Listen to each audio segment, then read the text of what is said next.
While this is a children's book, I am not a children's entertainer. This content is marked as inappropriate for children due to my candor and uncouth speech. I'm probably gonna swear a whole lot.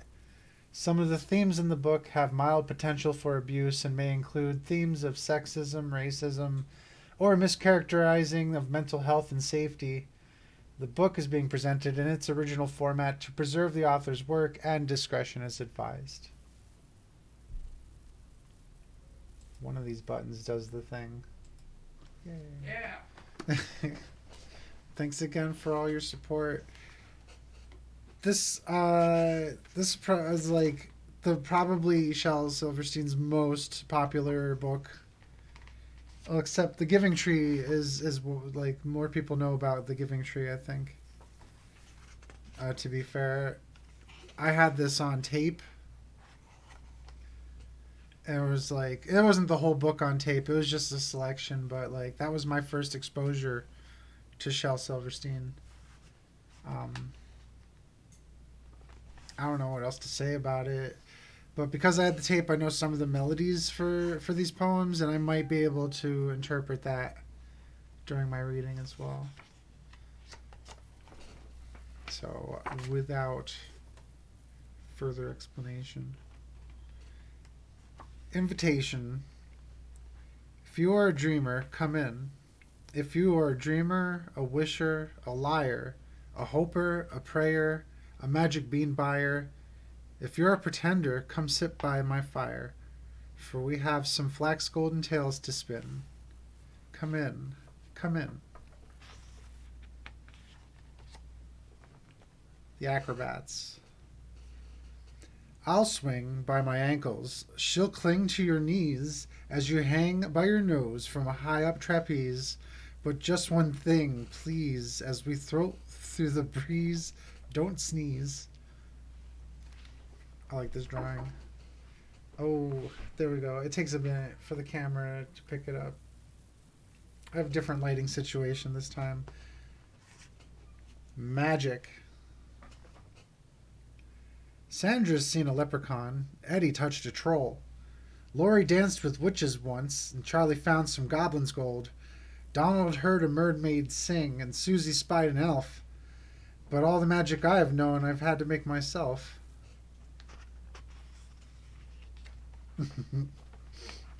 Homemade boat.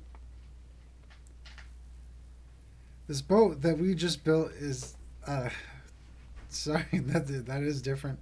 This boat that we just built is just fine, and don't try to tell us it's not. The sides and the back are divine. It's the bottom, I guess we forgot.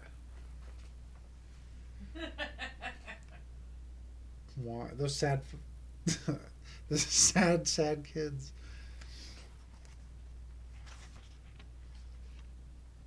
I must remember. I must remember. Turkey on Thanksgiving, pudding on Christmas, eggs on Easter, chicken on Sunday, fish on Friday, leftovers Monday. But me, I'm such a dunce. I went and ate them all at once. Want. My camera is a little bit behind here. I think it's because of that me. Oh yeah, you are back there. No, I meant the fat guy. Oh, the fat guy. I don't think I could eat all that at once, but I would give it a try. There we go. Might have to reset the camera here and there. The fourth. Oh, crash, my bash. It's bang, the zang, fourth whoosh of broom. July. Whew. I don't even. Ickle me, pickle me, tickle me too. Ickle me, pickle me, tickle me too. Went for a ride in a flying shoe. Hooray! What fun! It's time that we flew, said Ickle me, pickle me, and tickle me too. Ickle was captain, and Pickle was crew, and Tickle served coffee and mulligan stew, as higher and higher they flew. Ickle me, pickle me, and tickle me too. Ickle me, pickle me, tickle me too, over the sun and beyond the blue. Hold on, stay in, I hope that we do, cried Ickle me, pickle me, tickle me too. Ickle me, pickle me, tickle me too, never returned to the world they knew, and nobody knows what's happened to dear Ickle me, pickle me, and tickle me too. High Adventure.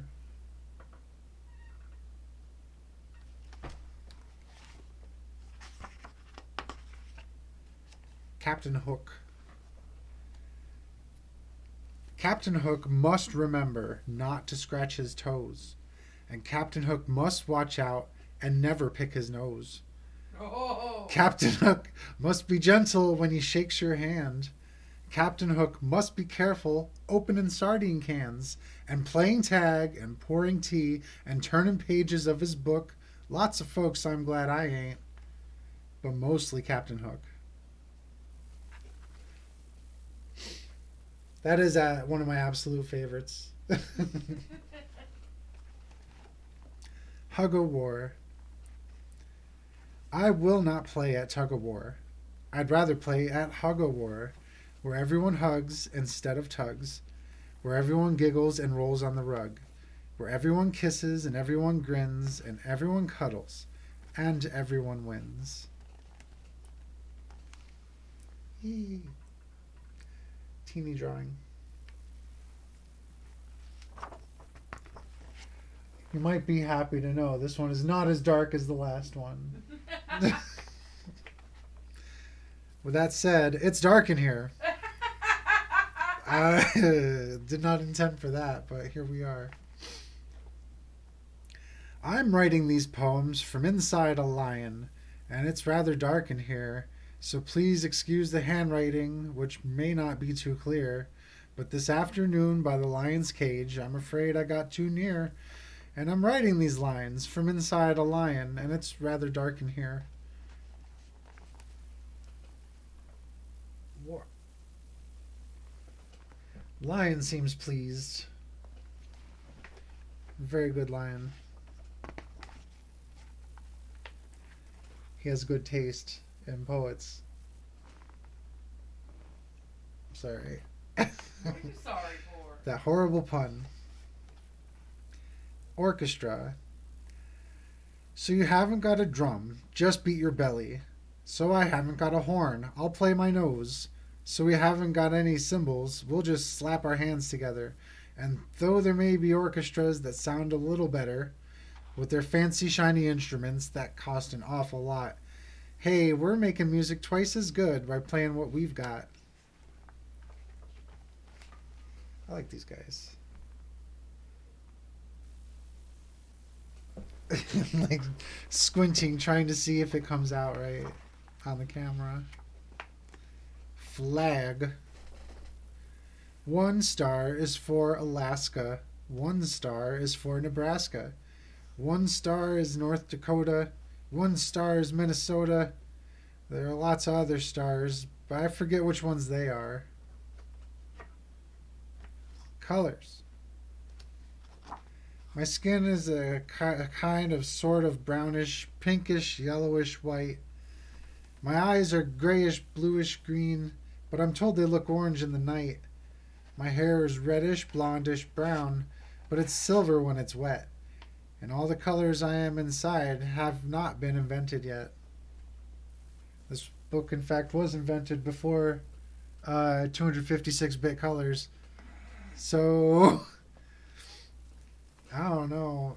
Shell was onto something there. The Loser. Mama said I'd lose my head if it wasn't fastened on. Today I guess it wasn't, because while playing with my cousin, it fell off and rolled away and now it's gone. And I can't look for it because my eyes are in it, and I can't call to it because my mouth is on it. Couldn't hear me anyway because my ears are on it. Can't even think about it because my brain is in it. So I guess I'll sit down on this rock and rest for just a minute. The camera's so far behind. How do I fix this? I'm gonna have to reset it. Ooh.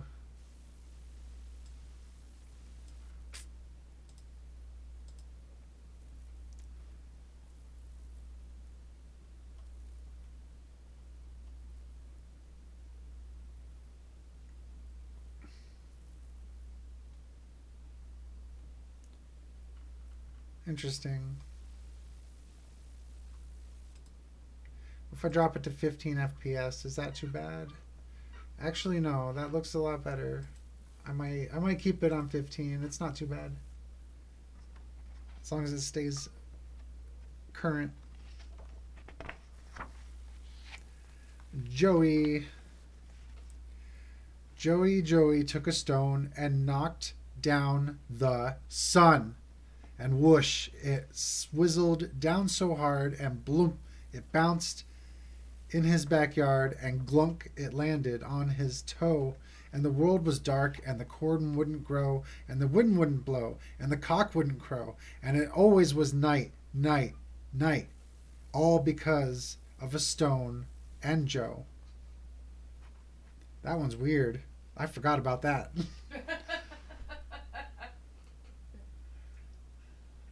And the pacing of it is even weird, so I wonder. Listen to the mustn'ts. Listen to the mustn'ts, child. Listen to the don'ts. Listen to the shouldn'ts, the impossibles and won'ts. Listen to the never haves. Then listen close to me. Anything can happen, child. Anything can be.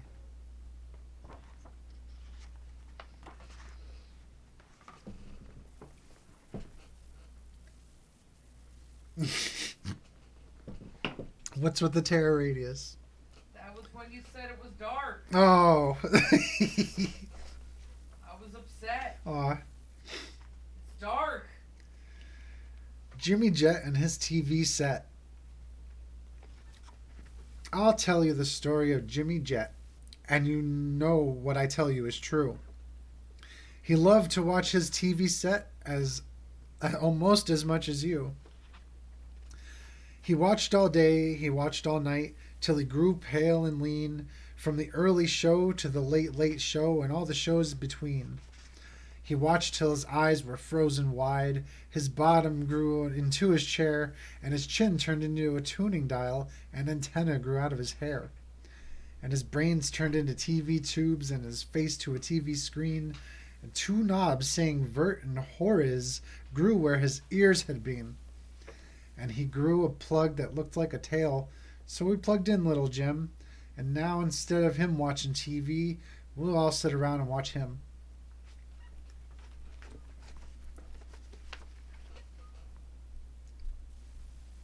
Jimmy Jet, unfortunately, he can never learn. Yeah. I'm gonna have to keep this. You can't whisper. It'll come up anyway. It's true.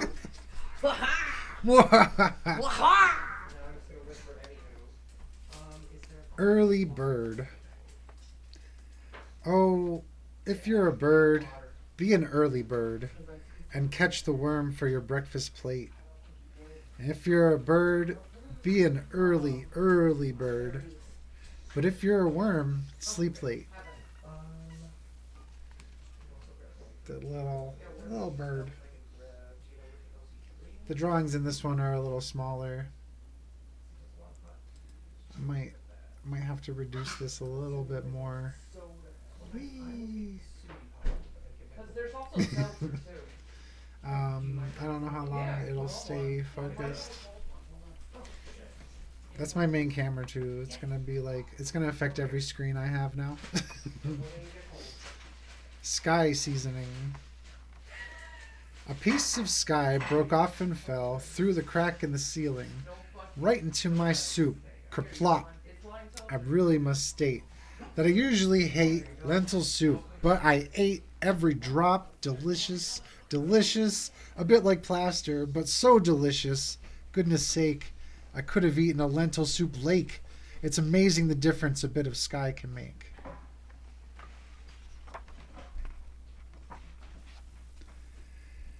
The Farmer and the Queen. She's coming, said the farmer. Oh, wait. I read that backwards. Let me start over. She's coming, the farmer said to the owl. Oh, what shall I do? Shall I bow when she comes? Shall I twiddle my thumbs? The owl asked who? The queen, the royal queen, shall pass the farm today. Shall I salute? He asked the horse. The horse said, nay. Shall I give her a gift? He asked the wren. A lovely memento for her to keep? An egg or a peach or an ear of corn? And the wren said, cheap. But should I curtsy or should I cheer? Oh, here's her carriage now. What should I do? He asked the dog. The dog said, bow. And so he did, and so she passed. Oh, tra-la-la-la-la. She smiled, she did, he told the sheep. And the sheep said, bah.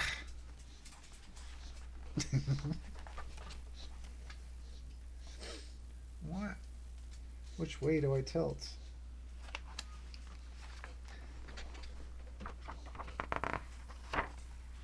Pancake. Who wants a pancake? Sweet and piping hot.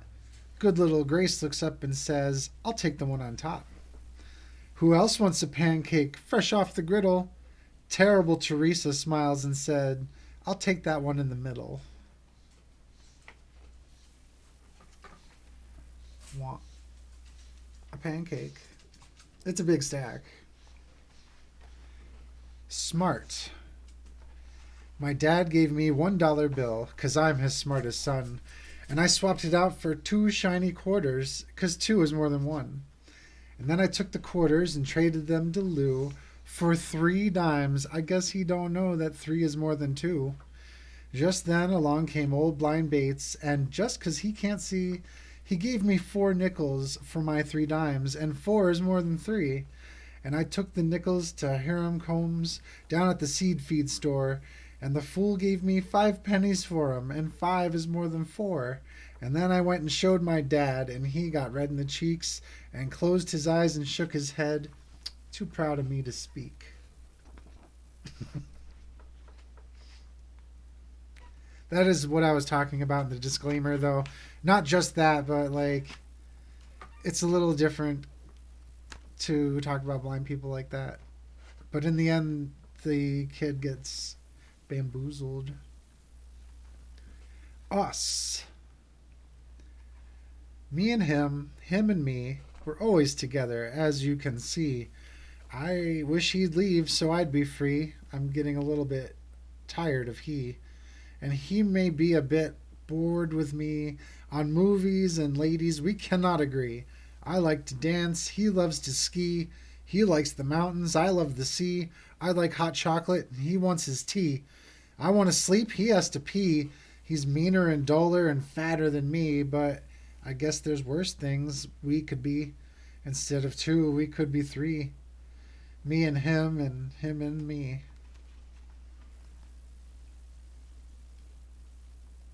And they appear to be the same person. I'm making a list. I'm making a list of the things I must say for politeness and goodness and kindness and gentleness, sweetness and rightness. Hello, pardon me, how are you? Excuse me, bless you, may I? Thank you, goodbye. If you know some I've forgot, please stick them in your eye.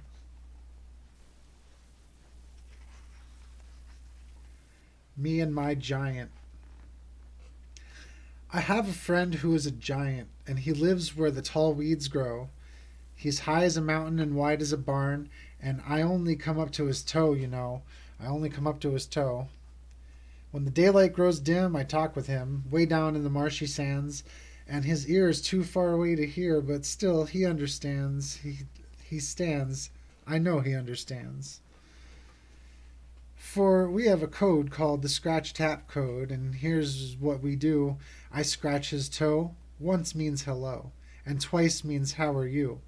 3 means does it look like rain? 4 times means don't cry. 5 times means I'll scratch you a joke, and 6 times means goodbye. Goodbye. 6 times means goodbye. And he answers me by tapping his toe. Once means hello, friend. 2 taps means it's very nice to feel your scratch again. 3 taps means it's lonely here, with my head in the top of the sky. 4 taps means today an eagle smiled as she flew by. 5 taps means oops, I just bumped my head against the moon. 6 means sigh, and 7 means bye. And 8 means come back soon, soon, soon. 8 means come back soon. And then I scratch 1,000 times, and he taps with a bippity bim, and he laughs so hard he shakes the sky. That means I'm tickling him.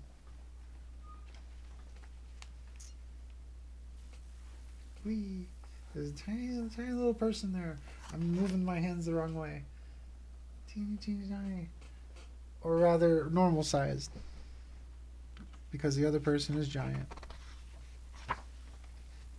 Rain. I opened my eyes and looked up at the rain, and it dripped in my head and flowed into my brain. And all that I hear as I lie in my bed is the slishity slosh of the rain in my head. I step very softly, I walk very slow. I can't do a handstand, I might overflow. So pardon the wild, crazy thing I just said. It's just not the same since there's rain in my head. 2 boxes. 2 boxes met upon the road. Said one unto the other, if you're a box and I'm a box, then you must be my brother. Our sides are thin, we're caving in, and we mustn't get no thinner. So 2 boxes, hand in hand, went home to have their dinner.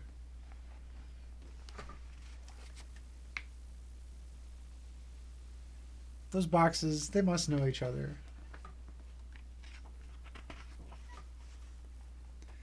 True story. I'm going to show this image first because it takes up the whole page before and prepends the actual poem.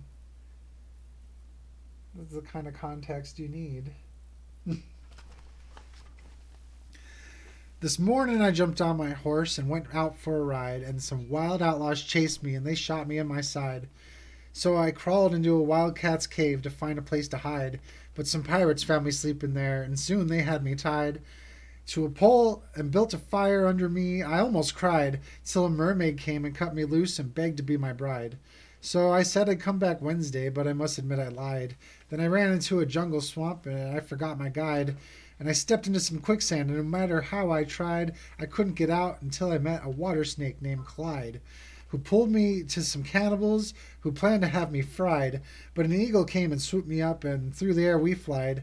But he dropped me in a boiling lake 1,000 miles wide, and you'll never guess what I did then. I died. What the fuck? I freaking love that. What the fuck? I died is in all caps, by the way.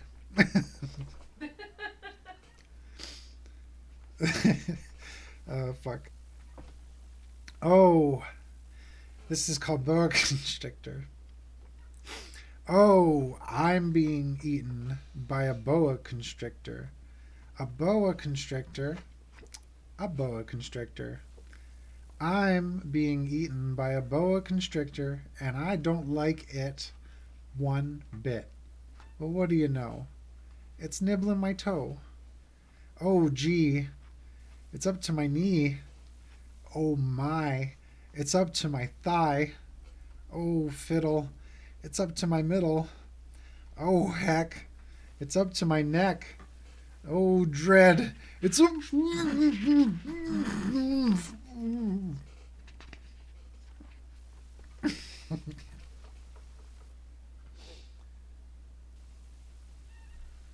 We can only guess what happened.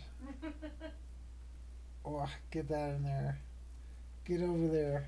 I'm moving the wrong way. I don't know what left and right are. Hector the Collector. Hector the Collector collected bits of string, collected dolls with broken heads and rusty bells that would not ring, pieces out of picture puzzles, bent up nails and ice cream sticks, twists of wire, worn out tires, paper bags, and broken bricks. Old chip vases, half shoelaces, Gatling guns that wouldn't shoot, leaky boats that wouldn't float, and stopped up horns that wouldn't toot, butter knives that had no handles, copper keys that fit no locks, rings that were too small for fingers, dried up leaves, and patched up socks, worn out belts that had no buckles, electric trains that had no tracks, airplane models, broken bottles, three-legged chairs, and cups with cracks. Hector the Collector loved these things with all his soul, loved them more than shining diamonds, loved them more than glistening gold. Hector called to all the people, "Come and share my treasure trunk." And all the silly, sightless people came and looked and called it junk. Poor Hector. I think Hector would get more respect in the current society. Invention. I've done it. I've done it. Guess what I've done? I've invented a light that plugs into the sun. The sun is bright enough, the bulb is strong enough, but oh, there's only one thing wrong. The cord ain't long enough.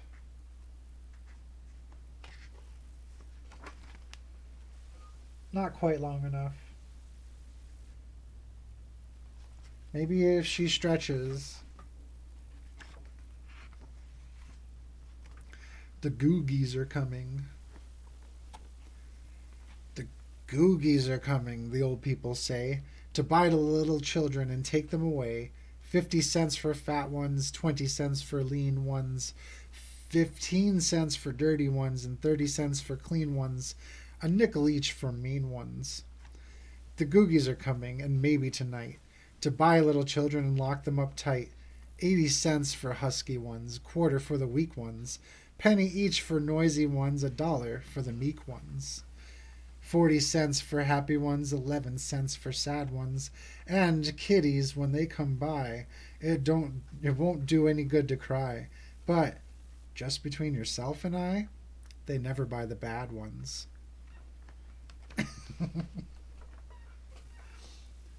The Googies.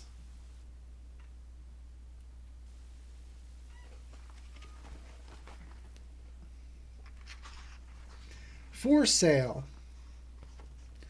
One sister for sale, one sister for sale, one crying and spying young sister for sale. I'm really not kidding. So who'll start the bidding? Do I hear $1? A nickel? A penny? Oh, isn't there any one kid who will buy this old sister for sale? This crying and spying young sister for sale?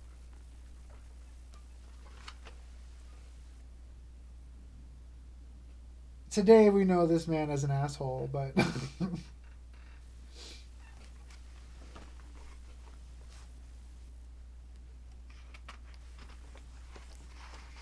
Sleeping sardines. I'm tired of eating just beans, says I. So I opened a can of sardines, but they started to squeak. Hey, we're trying to sleep. We were snuggled up tight till you let in the light. You big silly sap, let us finish our nap. Now close up the lid. So that's what I did. Will somebody please pass the beans? I'm sorry. The meter in that is perfect.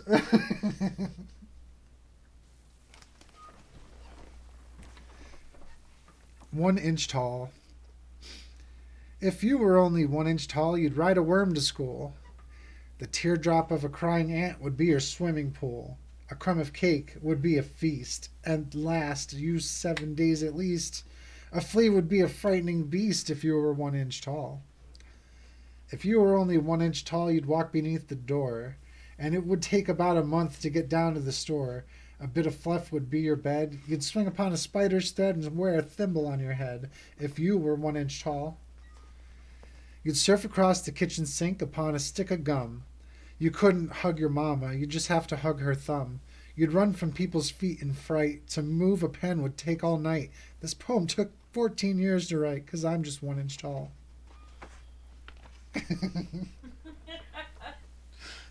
I like the worm and the thimble hat. I can't get enough.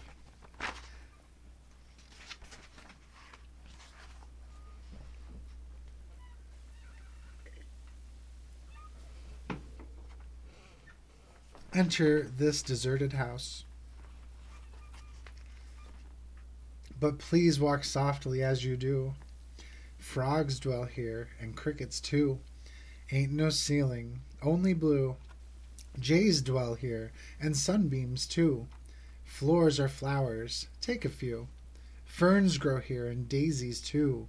Woo, shh, tweet, twoo, woo.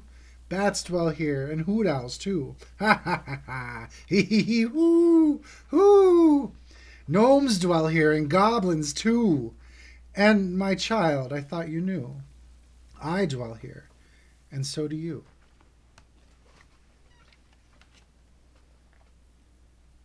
Looks like an actual house to me.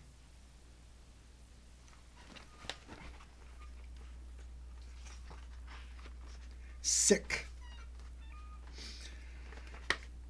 I cannot go to school today, said little Peggy Ann McKay. I have the measles and the mumps, a gash, a rash, and purple bumps.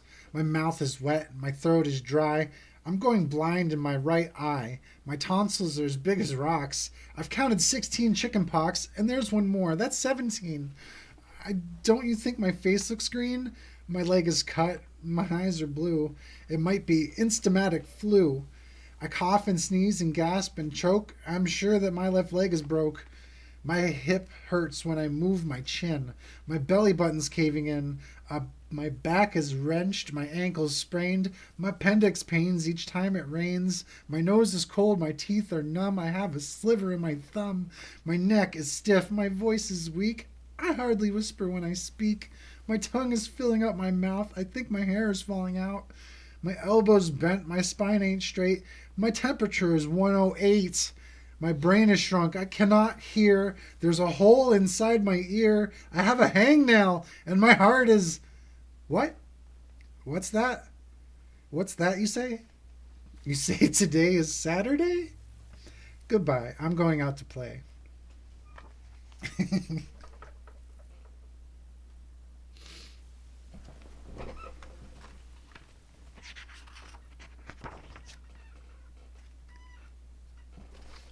Upstairs.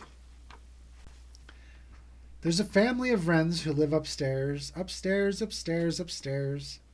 Inside my hat I'll cozy in, my hair, my hair, my hair.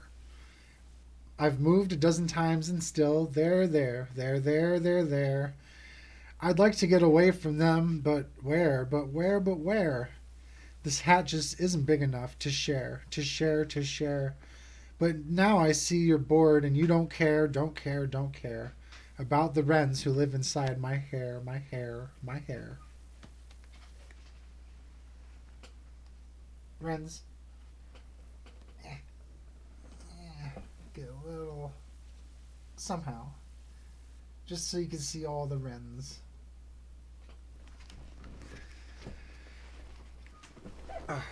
The garden. Old man Simon planted a diamond, grew himself a garden the likes of none, sprouting all growing, coming and sprouts all growing, coming up glowing, fruits of jewels all shining in the sun, colors of the rainbow, see the sun and rain grow, sapphires and rubies on ivory vines, grapes of jade just ripening in the shade, just ready for the squeezing into green jade wine. Pure gold corn there, blowing in the warm air, old crow nibbling on an amethyst seed. In between the diamonds, old man Simon crawls about pulling out platinum weeds, pink pearl berries, all you can carry. Put 'em in a bushel and haul 'em into town. Up in the tree there's opal nuts and gold pears. Hurry quick and grab a stick and shake some down. Take a silver tater, emerald tomato, fresh plump coral melons hanging on reach. Old man Simon, digging in his diamonds, stops and rests and dreams about one real peach. That hurts. Oh, I really like that.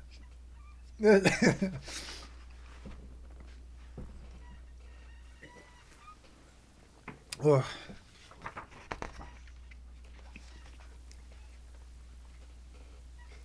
Jumping rope. This started out as a jumping rope.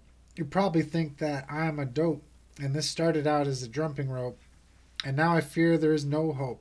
But this started out as a jumping rope.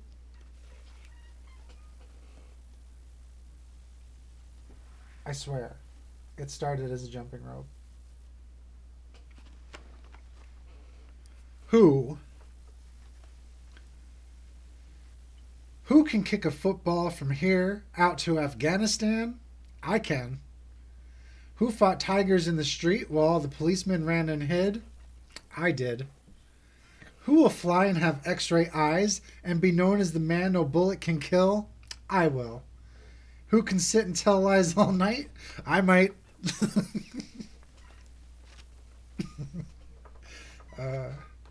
Ridiculous Rose.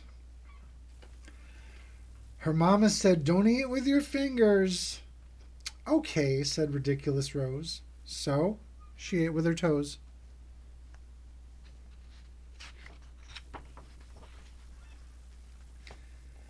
Where the sidewalk ends.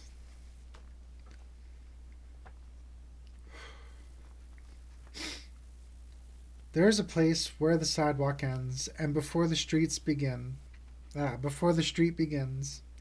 And there the grass grows soft and white, and there the sun burns crimson bright, and there the moonbird rests from his flight to cool in the peppermint wind.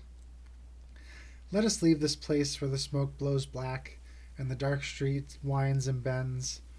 Past the pits where the asphalt flowers grow, we shall walk with a walk that is measured and slow, and watch where the chalk-white arrows go to the place where the sidewalk ends.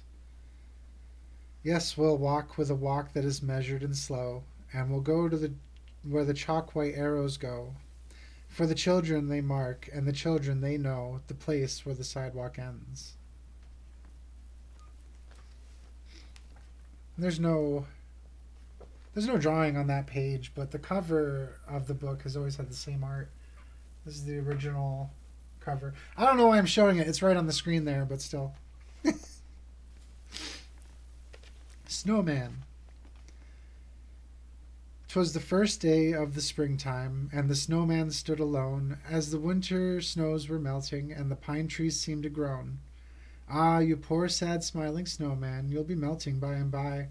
Said the snowman, what a pity, for I'd like to see July. Yes, I'd like to see July, and please don't ask me why.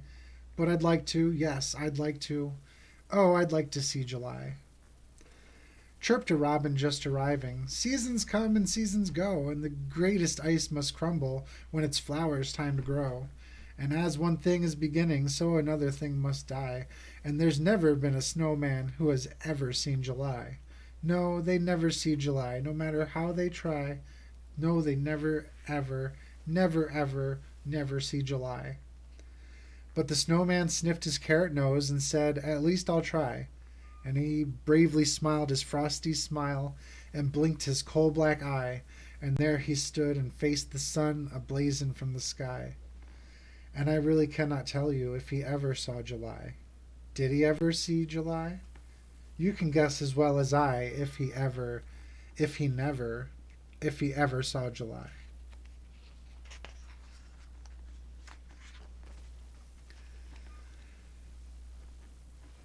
The Crocodile's Toothache.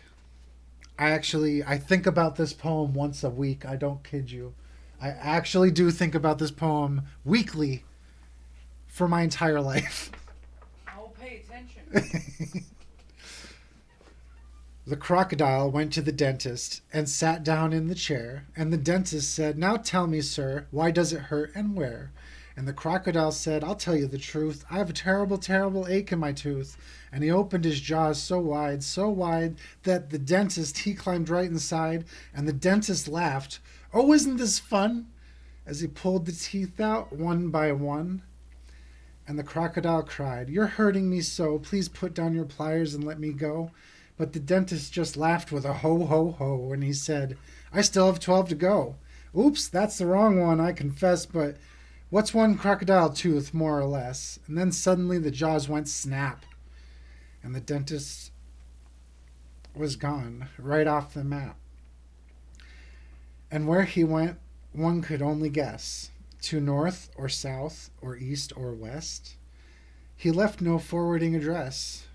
But what's one dentist, more or less? It's very good. I don't know where my camera is ever. I love this drawing too.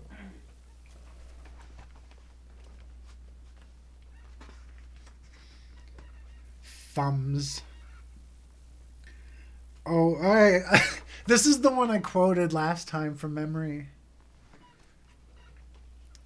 Oh, the thumbsucker's thumb may look wrinkled and wet and withered and white as the snow, but the taste of the thumb is the sweetest taste yet, as only we thumbsuckers know.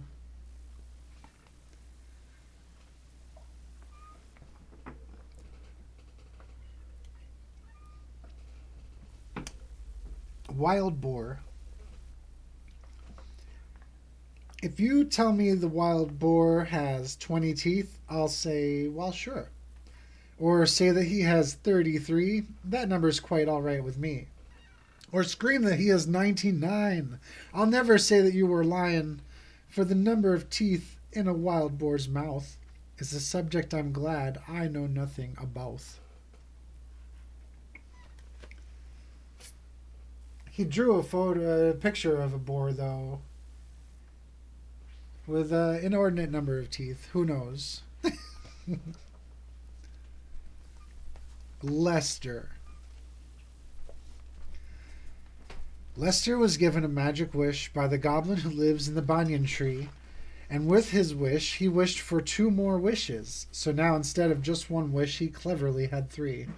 And with each one of these, he simply wished for 3 more wishes, which gave him 3 old wishes plus 9 new, and with each of these 12, he slyly wished for 3 more wishes, which added up to 46, or is it 52? Well, anyway, he used each wish to wish for wishes till he had 5,007,018,034. And then he spread them on the ground and clapped his hands and danced around and skipped and sang and then sat down and wished for more and more and more. They multiplied, while other people smiled and cried and loved and reached and touched and felt. Lester sat amid his wealth, stacked mountain high, like stacks of gold.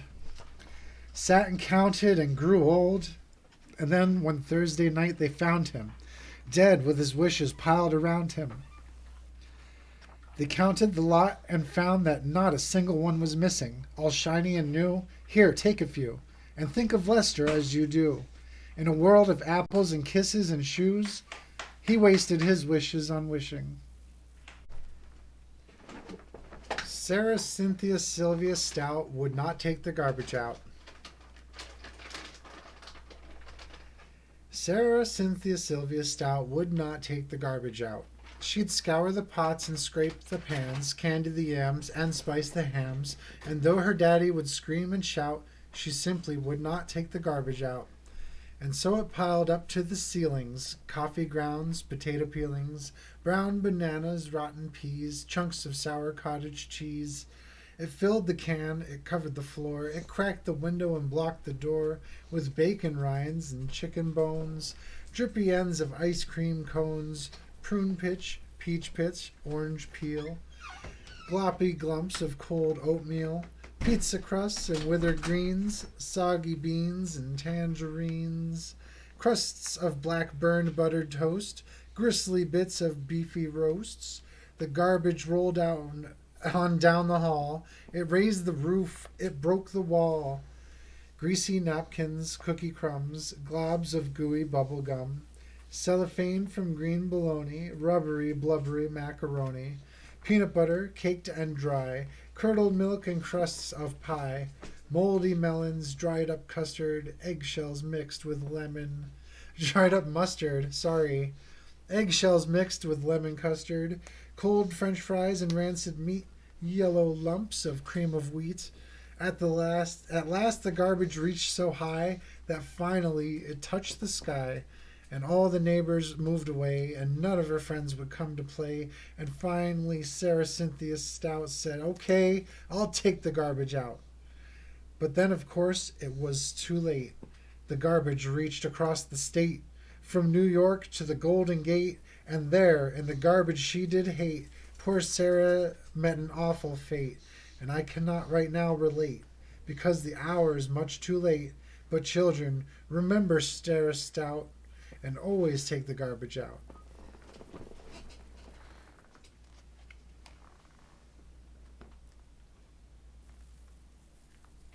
We can only imagine what happened to her.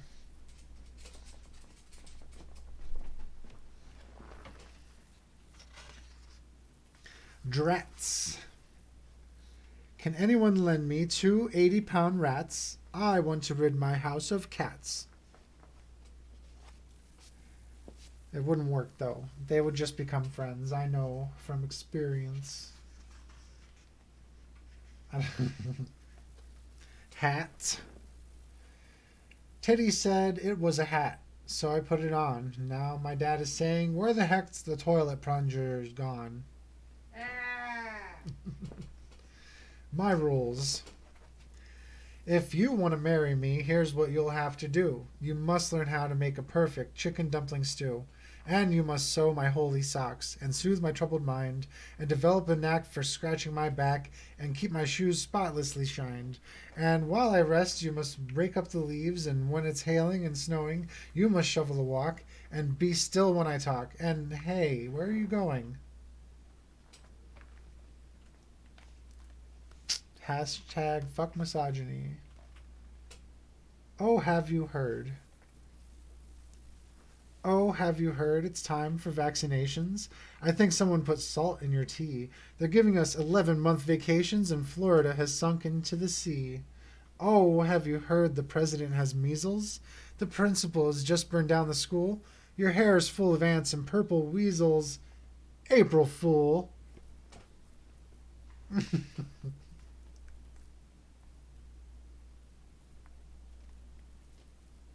Warning. Inside everybody's nose there lives a sharp-toothed snail. So if you stick your finger in, he might bite off your nail. Stick it further up inside and he might bite your ring off.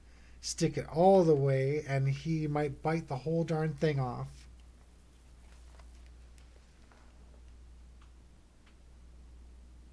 Picking his nose, but only temporarily. That's biology, you know. Sharp-toothed snail in your nose, it's true. The unicorn. So this is an interesting one because this is also this was printed as a song in Sunday school that I went to. And it's just really weird. It does some weird things with religious talk. I think it's good. But I just think it's interesting that, like, I'm not even a religious person, but when I went to the Sunday school, they actually had this in their children's music. It's called The Unicorn. Also, we have pictures of unicorns.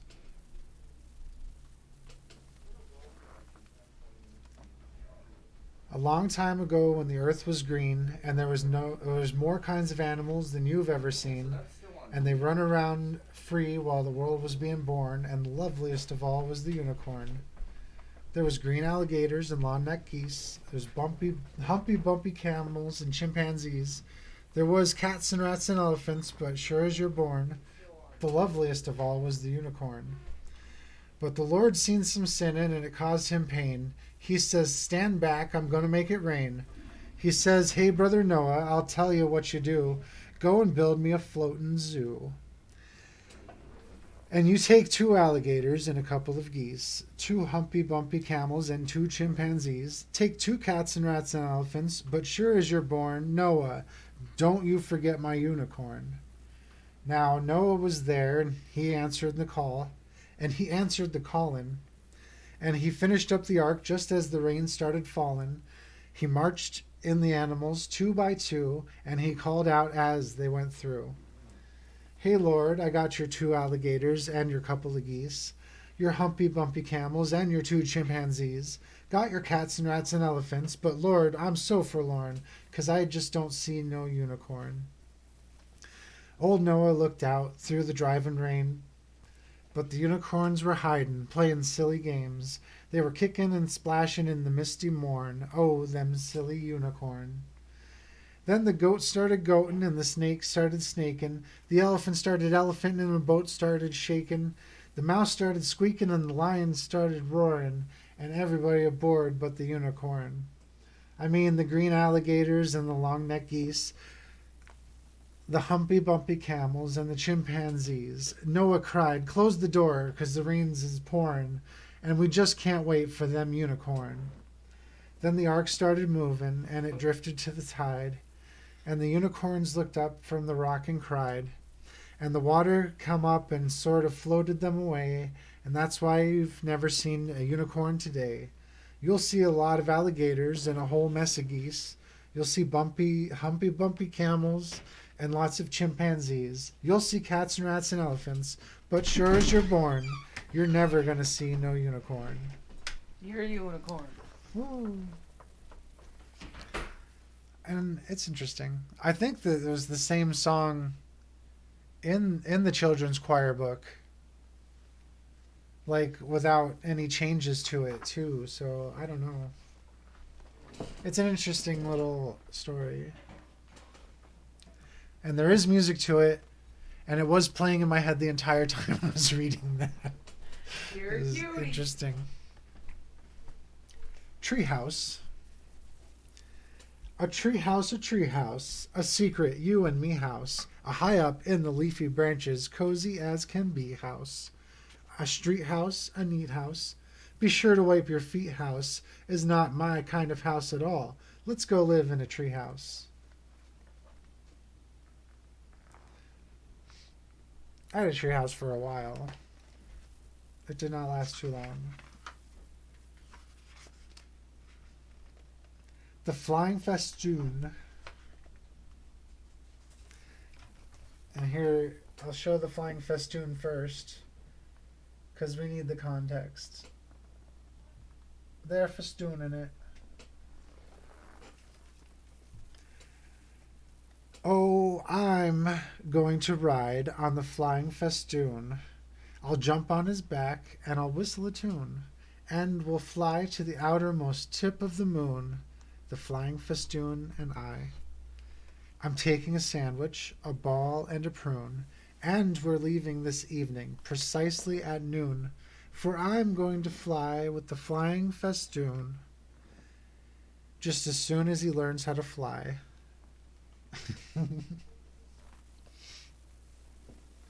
No difference. Small as a peanut, big as a giant. We're all the same size when we turn off the light. Rich as a sultan, poor as a mite. We're all worth the same when we turn off the light. Red, black, or orange, yellow, or white. We all look the same when we turn off the light. So maybe the way to make everything right is for God to just reach out and turn off the light. There's more nuance to that than I think, but something good for children to think about.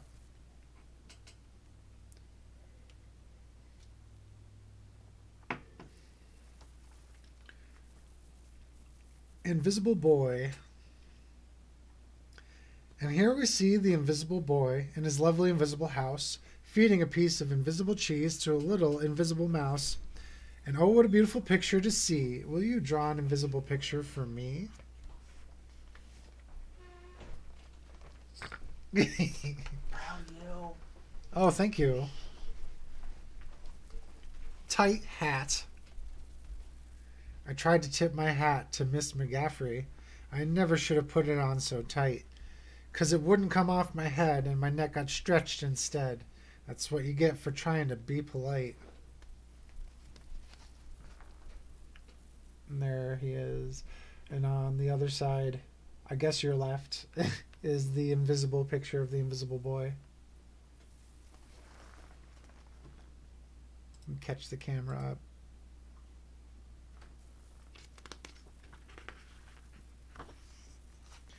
Peanut butter sandwich. I'll sing you a poem of a silly young king who played with the world at the end of a string, but he only loved one single thing, and that was just a peanut butter sandwich. His scepter and his royal gowns, his regal throne and golden crowns were brown and sticky from the mounds and drippings from each peanut butter sandwich. His subjects all were silly fools, for he had passed a royal rule that all that they could learn in school was how to make a peanut butter sandwich. He would not eat his sovereign steak. He scorned his soup and kingly cake, and told his courtly cook to bake an extra sticky peanut butter sandwich. And then one day he took a bite and started chewing with delight, but found his mouth was stuck quite tight from that last bite of peanut butter sandwich. His brother pulled, his sister pried, the wizard pushed, his mother cried, my boy's committed suicide from eating his last peanut butter sandwich. The dentist came, and the royal doc, and the royal plumber banged and knocked, and still those jaws stayed tightly locked. Oh, darn that sticky peanut butter sandwich. The carpenter, he tried with pliers. The telephone man tried with wires. The firemen, they tried with fire, but couldn't melt that peanut butter sandwich. With ropes and pulleys, drills and coil, with steam and lubricating oil, for 20 years of tears and toil, they fought that awful peanut butter sandwich. Then all his royal subjects came. They hooked his jaws with grappling chains and pulled both ways with might and main against that stubborn peanut butter sandwich. Each man and woman, girl and boy, put down their plows and pots and toys and pulled until crack, oh joy, they broke right through that peanut butter sandwich. A puff of dust, a screech, a squeak. The king's jaw opened with a creak.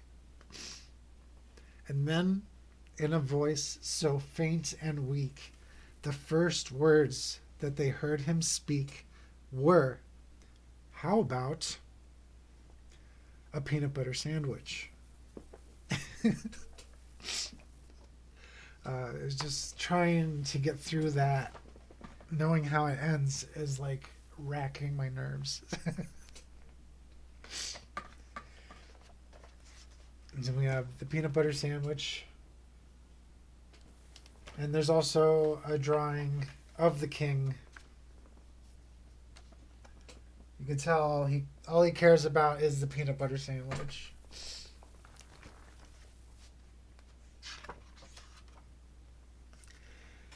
Lazy Jane.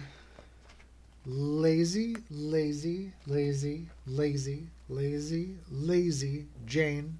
She wants a drink of water, so she waits and waits and waits and waits and waits for it to rain.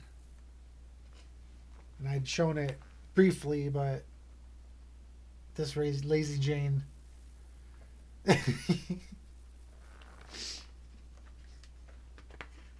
Lazy Jane is like, I vibe with that. I see you, Lazy Jane. The edge of the world. Columbus said the world is round. Don't you believe a word of that, for I've been down to the edge of the world, sat on the edge where the wild wind whirled. peeked over the ledge where the blue smoke curls, and I can tell you, boys and girls, the world is flat.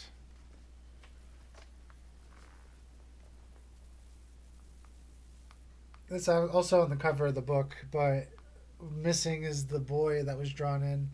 So there's two versions of this drawing, one for this poem and one for the book.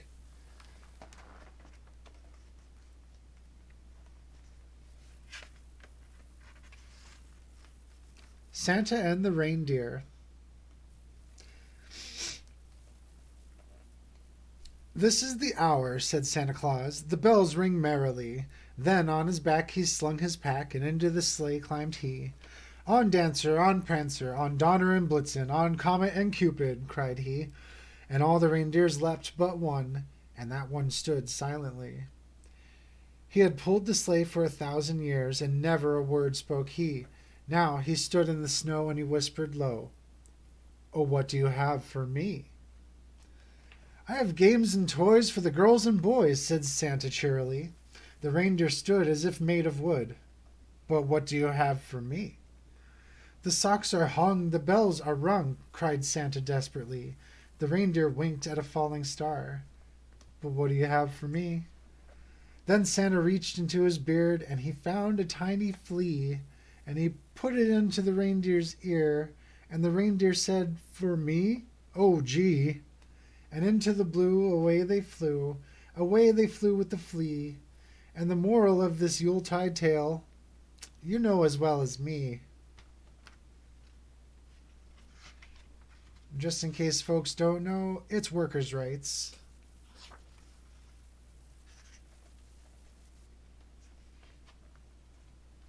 Oh wait, I should show off this pleading Santa Claus. Santa says, "Please, please, will you work for free?" The reindeer says, "No, I will work for a flea."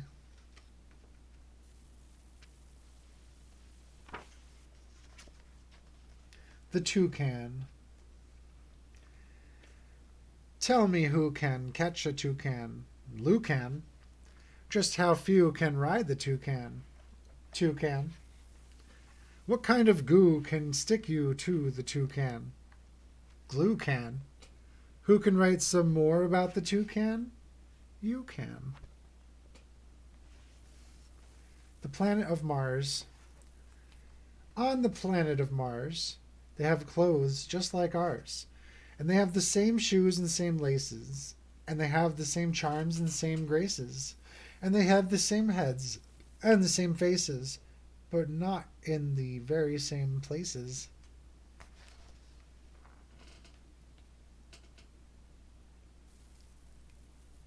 I wonder, how are Martians different? Camera blink.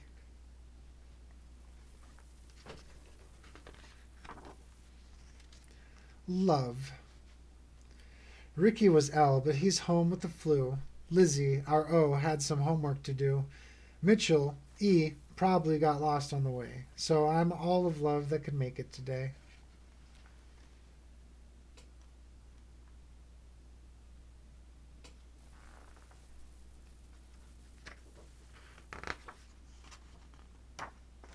The dirtiest man in the world. Oh, I'm Dirty Dan, the world's dirtiest man. I've never taken a shower. I can't see my shirt, it's so covered in dirt, and my ears have enough to grow flowers. But the water is either a little too hot, or else it's a little too cold. I'm musty and dusty and patchy and scratchy and mangy and covered with mold, but the water is always a little too hot, or else it's a little too cold. I live in a pen with 5 hogs and a hen, and 3 squizzly lizards who creep in my bed, and they itch as I squirm and I twitch in the cruddy old sheets that I sleep in. If you look down my throat with a flashlight, you'd note that my insides are coated with rust.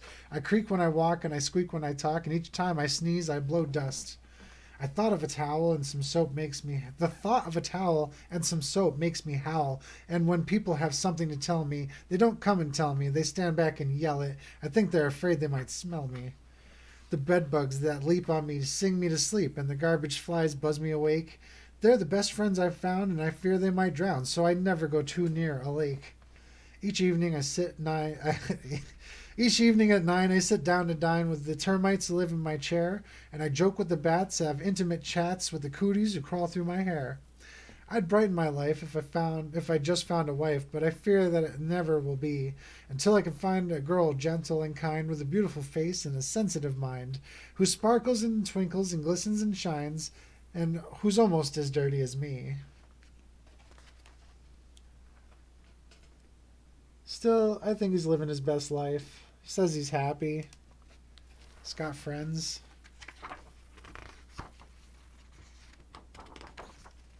Point of view.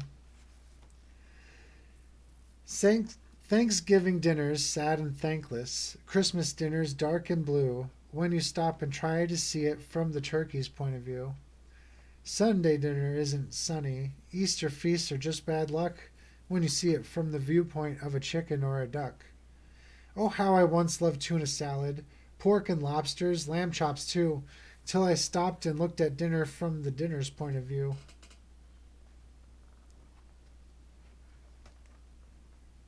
Magical eraser. She wouldn't believe this pencil has a magical eraser. She said I was a silly moo, and she said I was a liar too. She dared me prove that it was true, and so what could I do? I erased her. That smug fucking kid.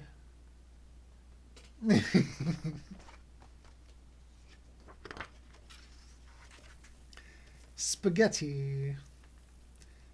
Spaghetti, spaghetti, all over the place, up to my elbows, up to my face, over the carpets and under the stairs, into the hammock and wound round the chairs and stairs. Sorry. Over the carpet and under the chairs, into the hammock and wound round the stairs, filling the bathtub and covering the desk, making the sofa a mad mushy mess. The party is ruined. I'm terribly worried. The guests have all left unless they're all buried. Told them, bring presents. I said, throw confetti. I guess they heard wrong, 'cause they all threw spaghetti. Every single guest they brought in through the spaghetti.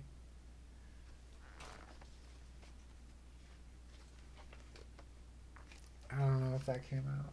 I'll just get a closer look at this person buried. He's in there. Helping. Agatha Fry said, Agatha Fry, she made a pie, and Christopher John helped bake it. Christopher John, he mowed the lawn, and Agatha Fry helped rake it. Zachary Zug took out the rug, and Jennifer Joy helped shake it. And Jennifer Joy, she made a toy, and Zachary Zug helped break it. And some kind of help is the kind of help that helping is all about. And some kind of help is the kind of help we all can do without.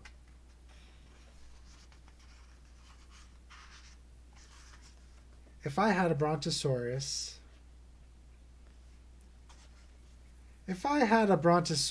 I would name him Horace or Morris. But if suddenly one day he had a lot of little brontosauri, I would change his name to Lori. I guess it should be Brontosauri because it's Lori, but my brain. So this is Lori, the Brontosaurus, and her little Brontosaurlings.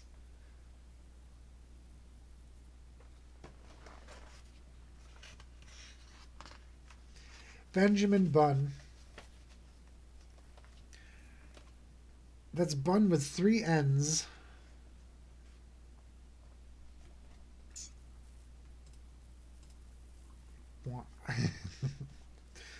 Poor Benjamin Bunn from Wilmington. His buttons will not come undone. He hasn't changed his clothes since last July. And why? 'Cause no one can unbutton him. No matter how they try, poor guy. And all that he can take off are his socks and shoes and tie. And all he can do is sit and bite his tongue and cry. And he cannot take a bath, so he just lets the water run. And he cannot go to the toilet, and he can't get any sun, and life just isn't any fun for Benjamin Bunn from Wilmington, whose buttons will not come undone.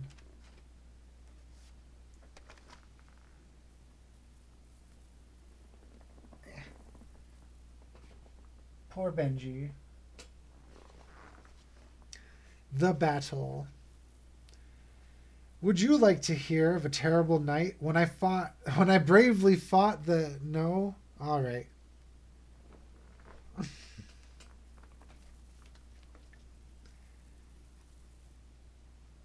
Minnow Mini. May I ask you if you've noticed? May I ask you if you've seen my minnow, Minnie, who was swimming in your Ovaltine? For you've gone and drunk it up, dear, and she isn't in the cup, dear, and she's nowhere to be found, dear. Do you think that she is drowned, dear? I think someone ate a minnow. The razor-tailed wren. The razor-tailed wren, he'll pretend he's your friend, as he cuts all the grass on your lawn, but do not leave anything sticking far out, or swishity, it will be gone. And the next poem is interesting.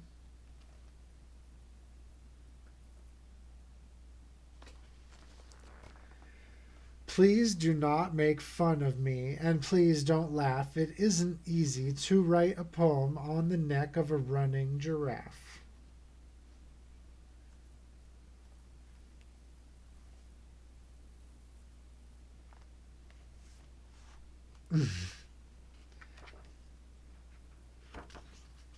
The Bloath.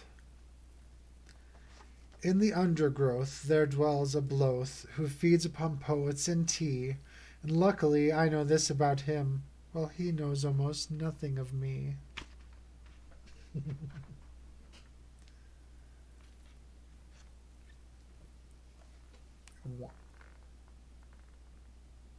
And also, this drawing the drawing of the person kind of looks like Shel Silverstein, if I do say so, just cartoonized. But he talks about the yippee yuck. In the swamplands long ago, where the weeds and mudglumps grow, a yippee yuck bit on my toe. Exactly why, I do not know. I kicked and cried and hollered, oh! The yippee yuck would not let go. I whispered to him soft and low. The yippee yuck would not let go. I shouted, stop, deceased, and whoa! The yippee yuck would not let go. Yes, that was 16 years ago, and the yippee yuck still won't let go. The snow may fall, the winds may blow. The yippee yuck will not let go. The snow may melt, the grass may grow. The yippee yuck will not let go. I drag him around each place I go. This yippee yuck that won't let go. And now, my child, at last you know exactly why I walk so slow.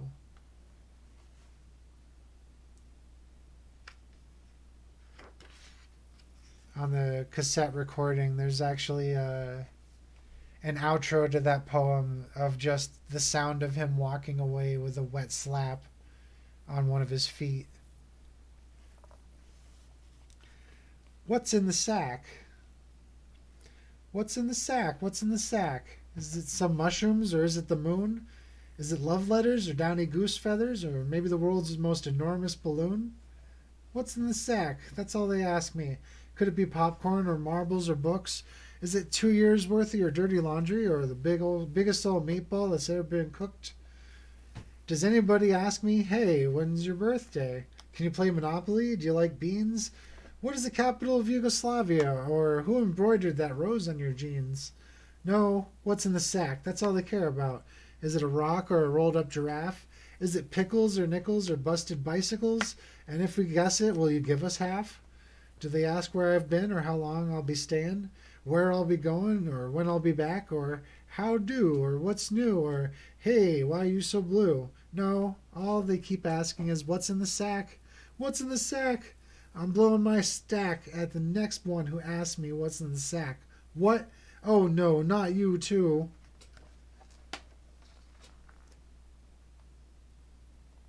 It is a big sack. It takes up like most of that other page.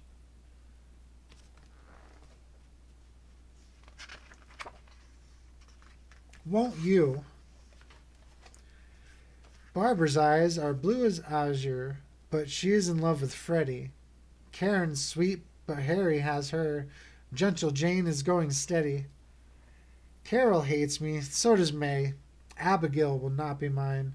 Nancy lives too far away. Won't you be my Valentine?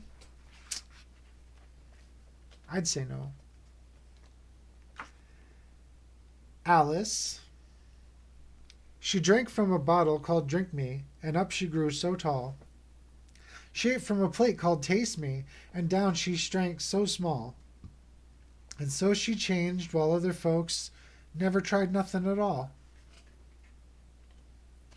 It's true. Shadow wash.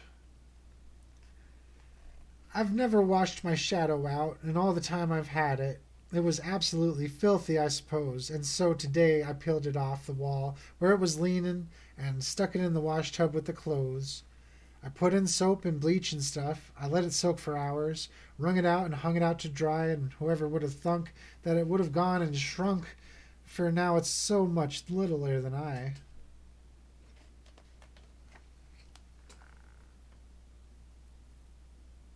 Be careful while washing your shadow.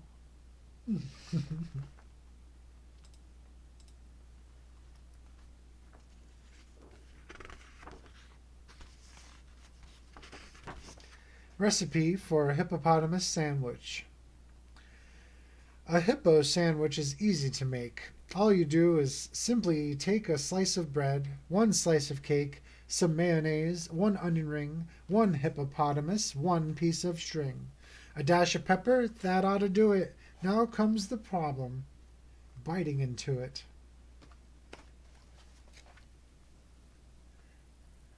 Like, I know it's silly, but as a kid I thought about eating the hippo sandwich. If I could do it, would the hippo taste good? It's got cake on it. It's a decadent sandwich, not for breakfast. 18 flavors. 18 luscious, scrumptious flavors. Hey! Nice to meet you.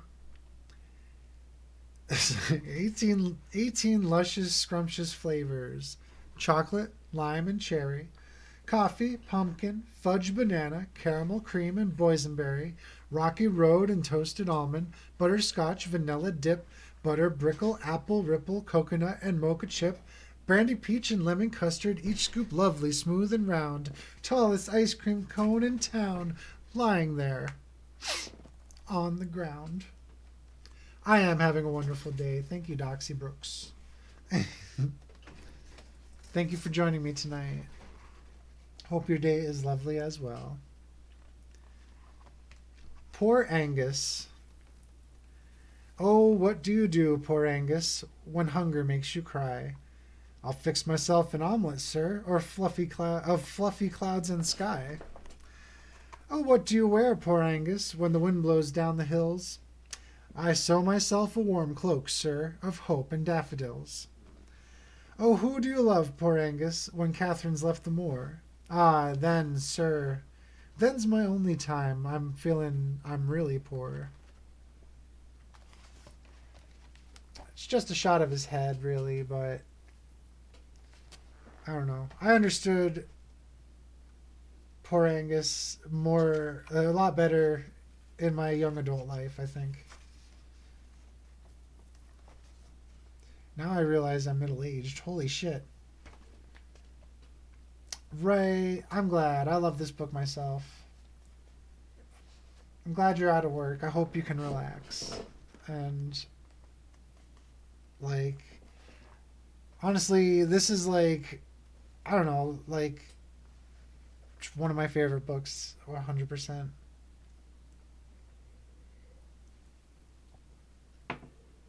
What a day.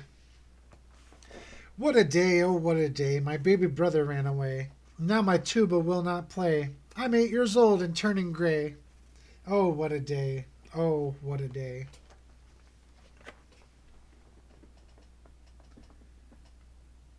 I have a lot of issues here.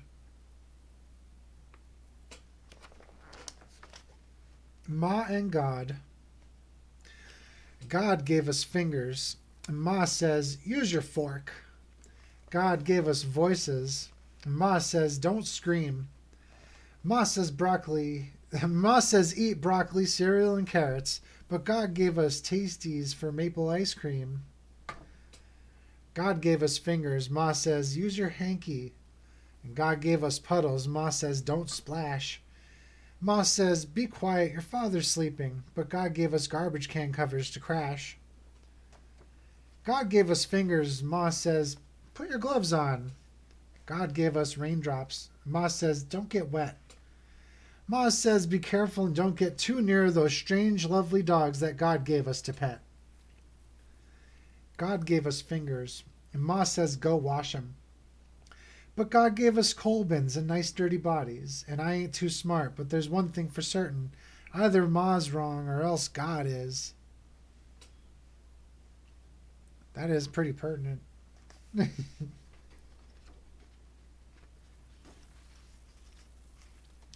Bang clang.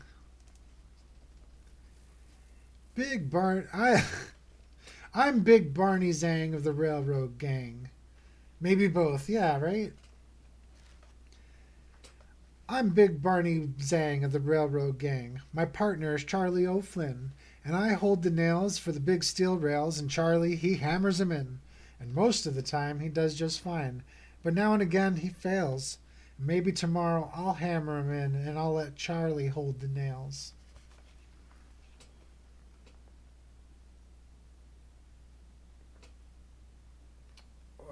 Trying to get that. I for some reason my brain can't handle showing the book to the camera. Traffic light. The traffic light simply would not turn green, so the people stopped to wait. As the traffic rolled and the wind blew cold, and the hour grew dark and late. Zoom vroom, trucks, trailers, bikes, and limousines clattering by. Me oh my, won't that light turn green? But the days turned weeks and the weeks turned months, and there on the corner they stood, twiddling their thumbs till the changing comes, the way good people should. And if you walk by that corner now, you might think it's rather strange to see them there as they hopefully gaze, with the very same smile on their very same face, as they patiently stand in the very same place and wait for the light to change. I think it's important.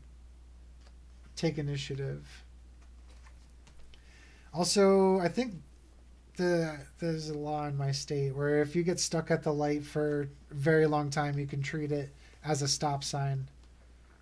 I live in Pennsylvania, though, and there's a lot of rural areas around here. Just like weird old laws. Me stew. I have nothing to put in my stew, you see. Not a bone or a bean or a black-eyed pea. So I'll just climb in the pot to see if I can make a stew out of me. I'll put in some pepper and salt, and I'll sit in the bubbling water. I won't scream a bit. I'll sing while I simmer. I'll smile while I'm stewing. I'll taste myself often to see how I'm doing. I'll stir me around with a big wooden spoon and serve myself up at 1:45. So bring out your stew bowls, you gobblers and snackers. Farewell, and I hope you enjoy me with crackers. Stoplight to stoplight. Every half mile. Oh!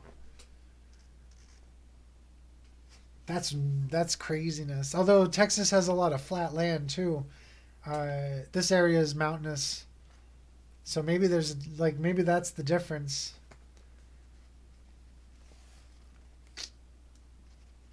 So, but that is like half a mile is a decent distance now that I think about it. Like, Here, there might be a stoplight every single intersection, but also each intersection could be twisted in a weird direction.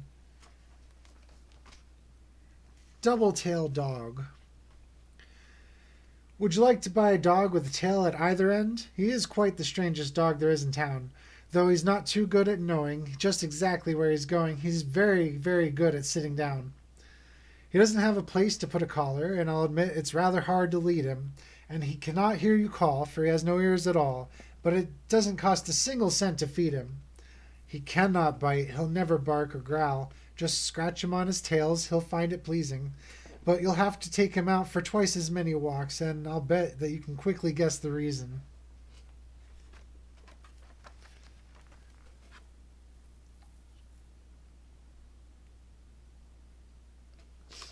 The eldritch horror that is my dog. Paul Bunyan. This one I think has like a tune to it, but I never heard the tune. I don't think this was on the cassette I had either. But it is formatted lyrically, so it probably has like a guitar part. He rode through the woods on a big blue ox. He had fists as hard as chopping blocks, 500 pounds and 9 feet tall. That's Paul. Talk about working when he swung his axe. You could hear it ring for a mile and a half. And then he'd yell timber, and down she'd fall for Paul. Talking about drinking, that man so mean that he did never drink nothing but kerosene, and a 5-gallon can is a little bit small for Paul. Talk about tough. Well, he's once had a fight with a thunderstorm on a cold, dark night. I ain't saying who won, but it don't storm at all. But it don't storm at all around here, thanks to Paul. He was 90 years old when he said with a sigh, I think I'm going to lay down and die. 'Cause sunshine and sorrow, I've seen it all, says Paul. He says there ain't no man alive can kill me, ain't no woman round can thrill me, and I think heaven just might be a ball, says Paul. So he died. And we cried. It took 18 men just to bust the ground. It took 24 more just to lower him down, and we covered him up and we figured that was all for Paul. But late one night, the trees started shaking, the dogs started howling, the earth started quaking, and out of the ground with a hi, y'all, come Paul.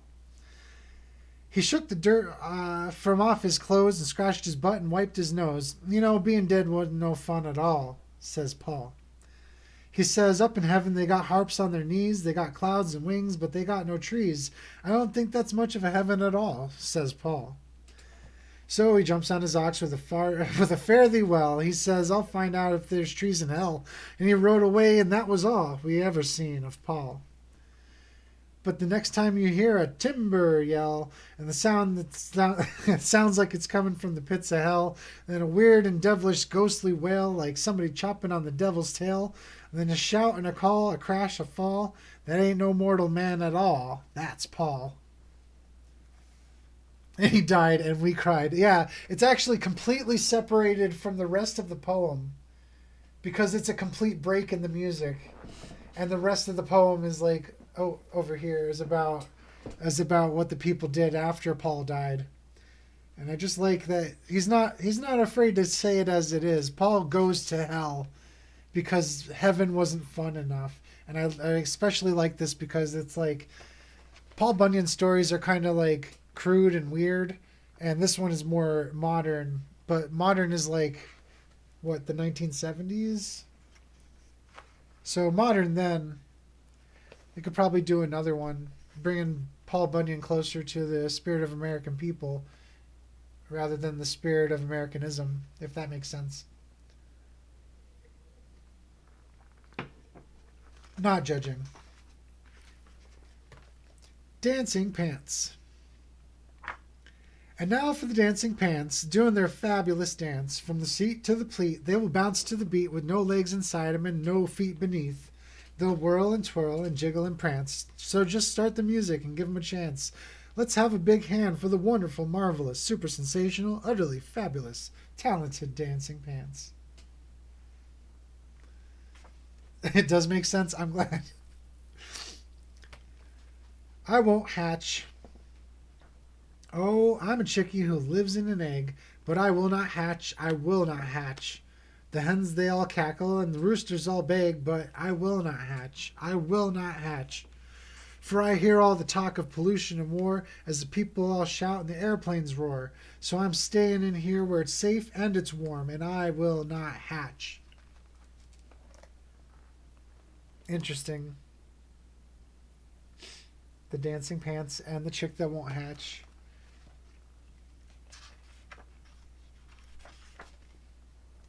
With his mouth full of food, Milford Dupree thought, though he knew it was rude, talked with his mouth full of food. He never would burp or walk out in the nude, but he talked with his mouth full of food. His mother said, Milford, it's crude and it's lewd to talk with your mouth full of food. Why, even the milk cow who mooed as she chewed never mooed with her mouth full of food. And the cuckoo would never have ever cuckooed if he cooed with his mouth full of food. His dad said, get married or go get tattooed, but don't talk with your mouth full of food. If it was a crime, you would surely be sued if you talked with your mouth full of food. Why, just like an animal, you should be zooed as you talk with your mouth full of food. For you know we're all put in a terrible mood when you talk with your mouth full of food. They pleaded and begged. He just giggled and chewed and laughed with his mouth full of food. And all they advised him, he simply pooh-poohed. He pooh-poohed with his mouth full of food. So they sent for the gluer and had his mouth glued, 'cause he talked with his mouth full of food. Now, instead of good morning, he says, can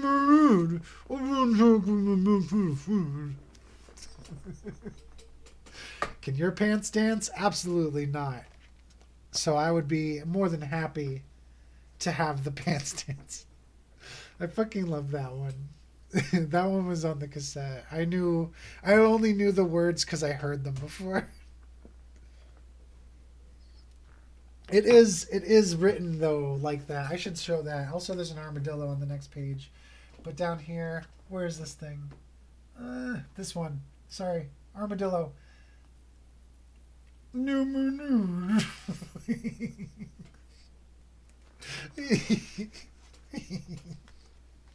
It's too good. My hobby.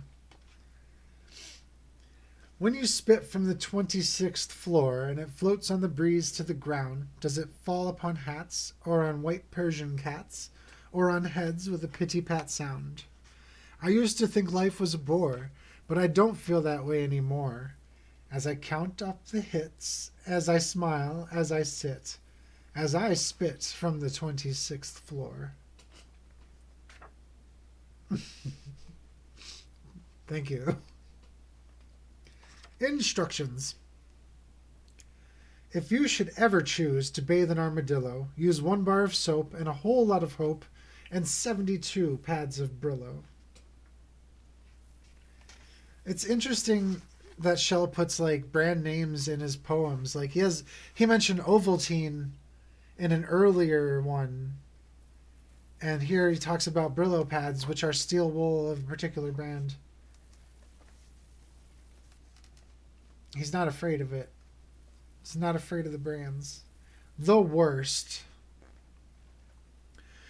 When singing songs of scariness, of bloodiness and hairiness, I feel obligated at this moment to remind you of the most ferocious beast of all, 3,000 pounds and 9 feet tall, the glurpy, slurpy, skakagrawl, who is standing right behind you. He's cool. I'd throw him in a D&D game.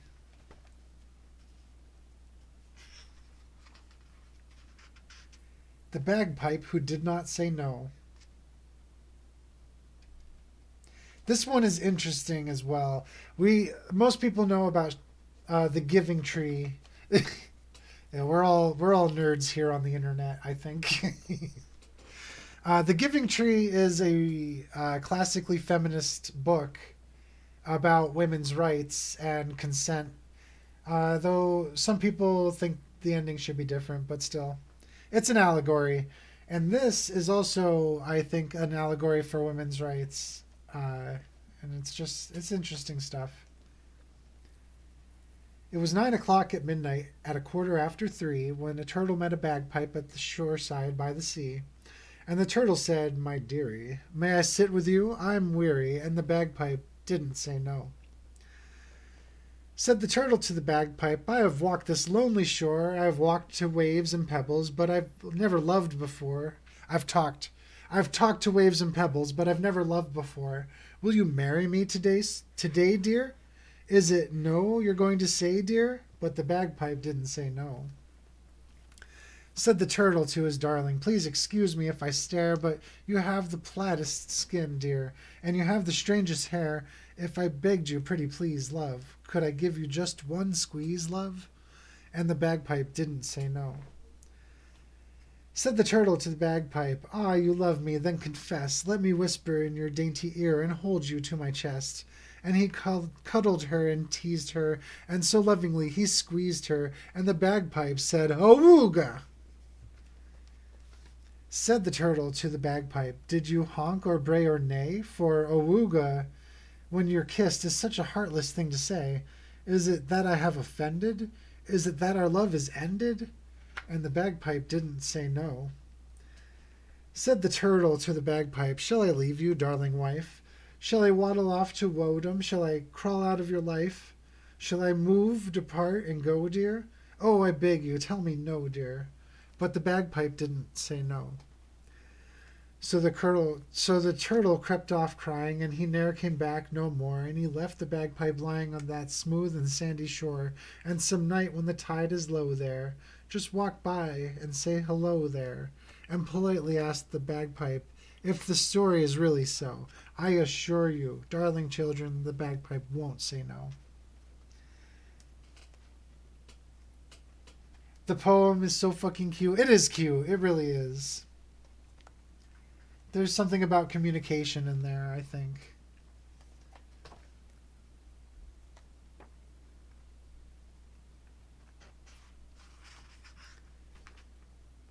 The longest nose in the world belongs to Miss Betsy Blue Bonnet, who lets me write things on it. Betsy. Also, I don't know if I showed. I'm pretty sure I forgot. Here's the bagpipe and the turtle.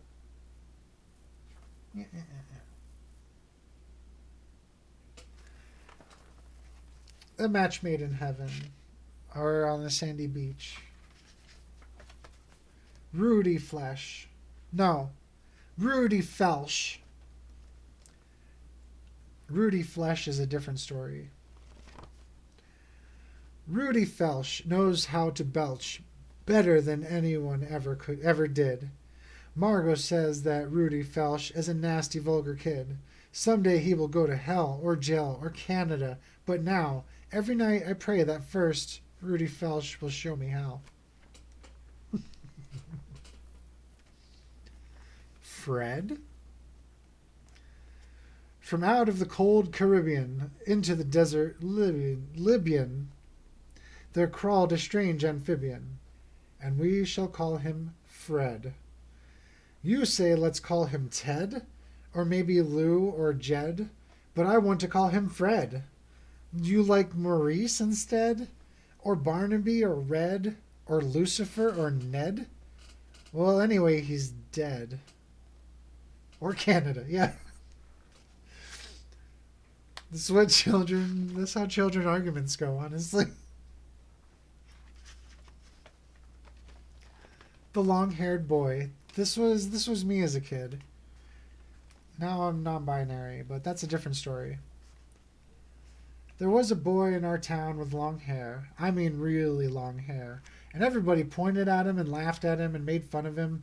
And when he walked down the street, the people would roar and stick their tongues out and make funny faces and run in and slam their door and shout at him from their window until he couldn't stand it anymore.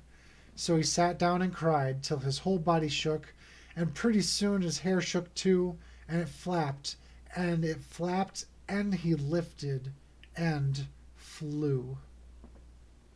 I did fly. That happened. No, it's hard because I like having long hair. Unfortunately, the front part of my hair fell out at some point, so I use wigs now. Um, but I don't know. There's a lot to be said about it. There's more to this story. Straight up in the air like a helicopter, Jenny Ricks saw him and dropped her. Sorry. Sorry, I lost the meter. I lost the meter. Oh no, no, it's fine. I lived it. It's fair. I'm better now. Jenny Ricks saw him and dropped her knitting and screamed, "It's a flying kid!" Lukey Hastings ran and hid under an old man Merle's car. Miss Terrence fainted. Henry Keast tried to shoot him down, but missed. "I thought he was a crow," he said, and round he sailed all through the day, smiling in the strangest way, with the wind in his hair and the sun in his eyes. We saw him swoop and bank and rise. He brushed the treetops and skimmed the grass on Yerby's lawn. Skimmed the grass on Yerby's lawn and almost crashed right into Hanson's silo.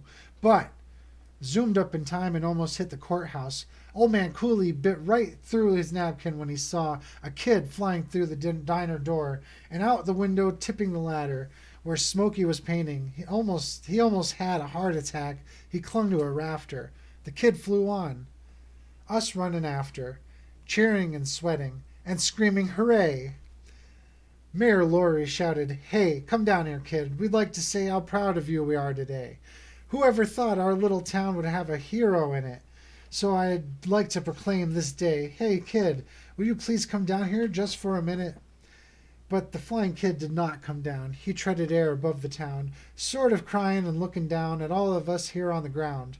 Then up he flew, up into the clouds, flapping and flying so hard, so far and high, out past the hills and into the sky, until a tiny speck against the sun was all we could see of him.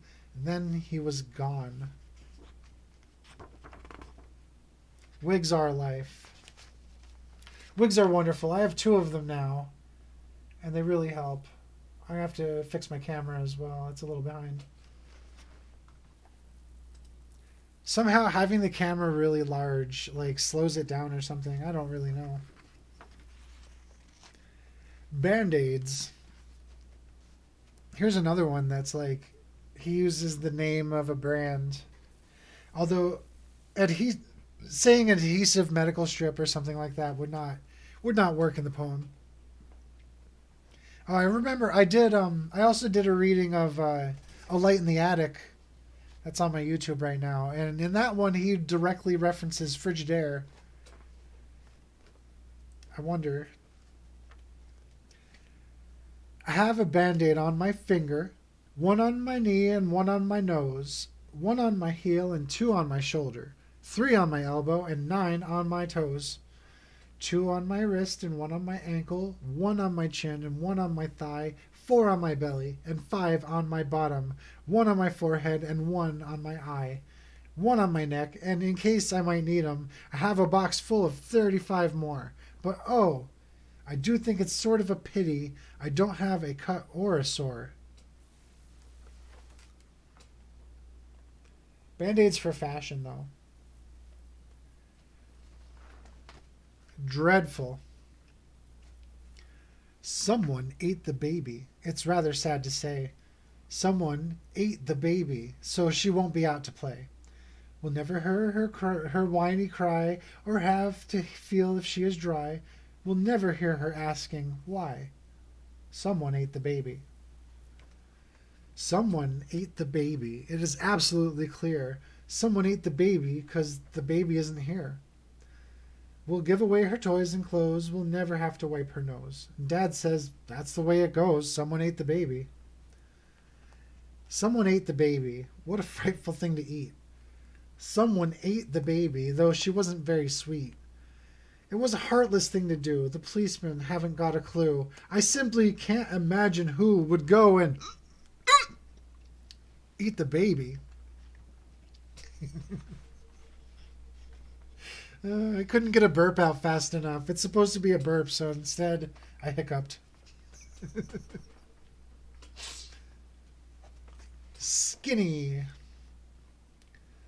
Skinny McGinn was so terribly thin that while taking his bath Sunday night, out popped the plug and slush, whoosh, and glug glug, it washed Skinny right down the drain, out of sight. And where is our dear Skinny bathing tonight? In some underground pool down below? Or up there so high in that tub in the sky where all of the clean people go? I honestly, Someone Ate the Baby. It's called Dreadful, but it's one of my favorite poems. That's really good. I just like the kind of emotion that comes out, especially the father's part, where he's just like, well, that's the way it goes. Someone ate the baby. The Land of Happy. Have you been to the Land of Happy, where everybody's happy all day? Where they joke and they sing of the happiest things, and everything's jolly and gay? There's no one unhappy and happy. There's laughter and smiles galore.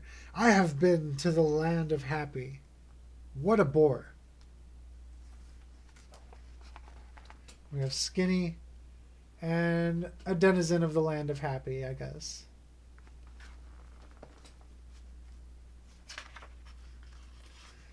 Pirate Captain Jim. Walk the plank, says Pirate Jim, but Captain Jim, I cannot swim. Then you must steer us through the gale. But Captain Jim, I cannot sail. Then down with the galley slaves you go. But Captain Jim, I cannot row. Then you must be the pirate's clerk. But Captain Jim, I cannot work. Then a pirate captain you must be. Thank you, Jim, says Captain Me. Fish? The little fish eats the tiny fish. The big fish eats the little fish. But only the biggest fish get fat. Do you know any folks like that?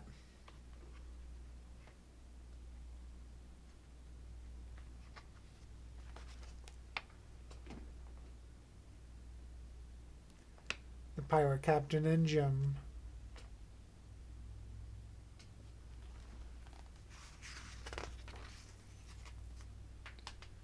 If the world was crazy.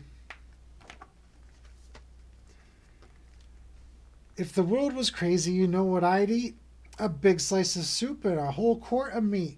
A lemonade sandwich, and then I might try some roasted ice cream or a bicycle pie.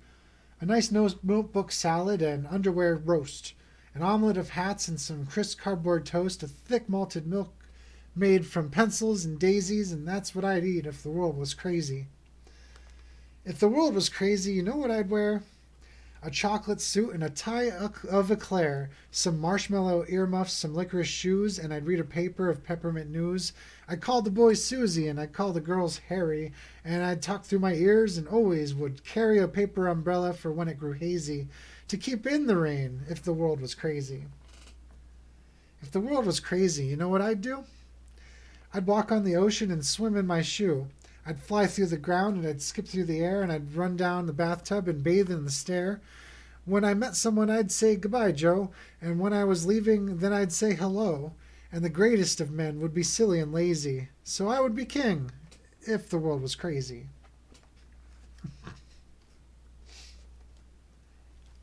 I did have a disclaimer at the beginning of this. Wait. Just pull it up and take a peek.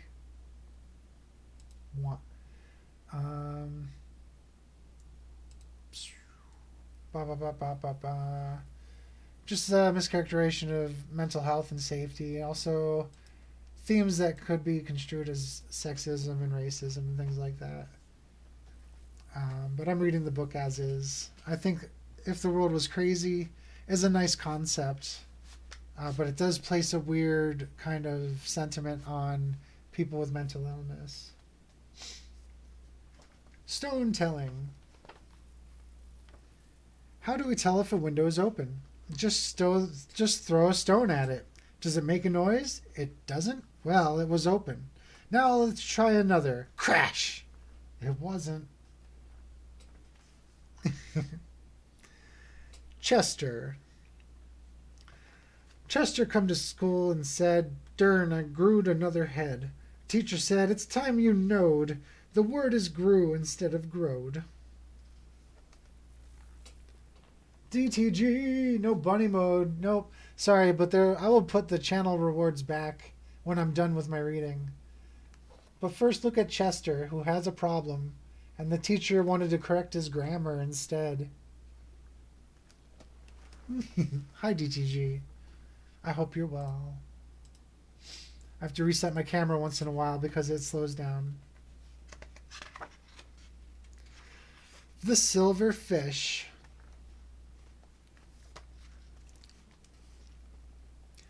While fishing in the blue lagoon, I caught a lovely silver fish, and he spoke to me. "My boy," quoth he, "please set me free, and I'll grant your wish. A kingdom of wisdom, a palace of gold, or all the goodies your fancies can hold." And so I said, "Okay," and I threw him free, and he swam away and laughed at me, whispering my foolish wish into a silent sea. Today I caught that fish again, that lovely silver prince of fishes, and once again he offered me, if I would only set him free, any one of a number of wonderful wishes. He was delicious.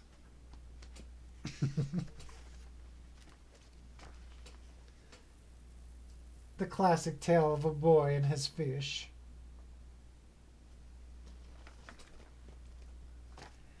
Forgotten language.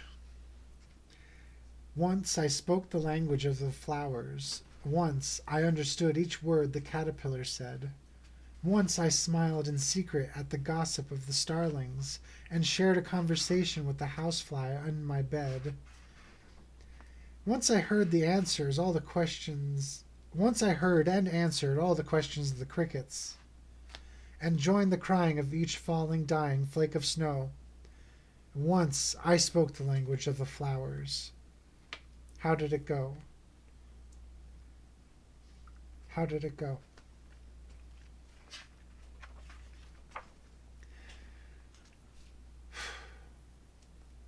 There's a new Final Fantasy?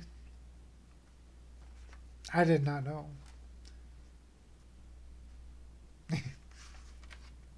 That last one's a little rough.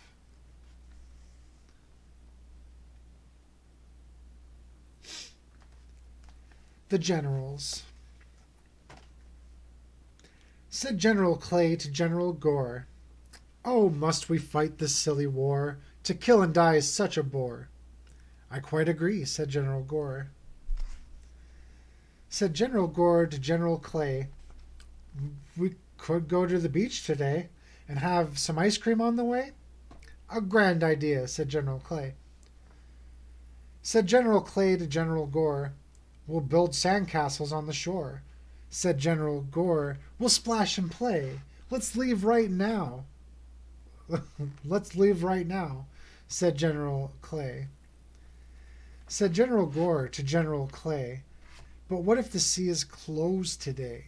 And what if the sand's been blown away?" "A dreadful thought," said General Clay. Said General Gore to General Clay, "I've always feared the ocean spray, and we may drown." "It's true, we may. It chills my blood," said General Clay. Said General Clay to General Gore, "My bathing suit is slightly tore. We'd better go on with our war." "I quite agree," said General Gore. Then General Clay charged to General Gore, as bullets flew and cannons roared, and now, alas, there is no more of General Clay or General Gore.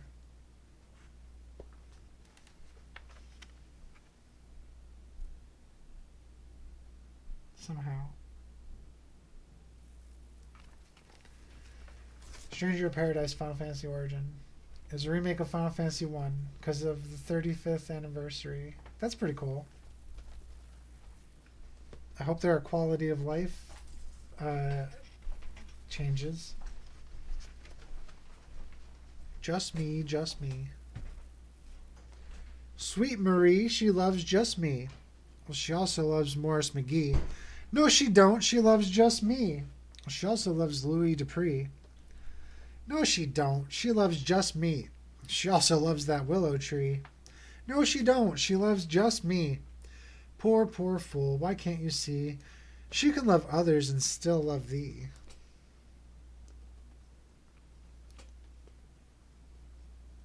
A full remake. That's going to be interesting because, like, that game didn't technically have characters.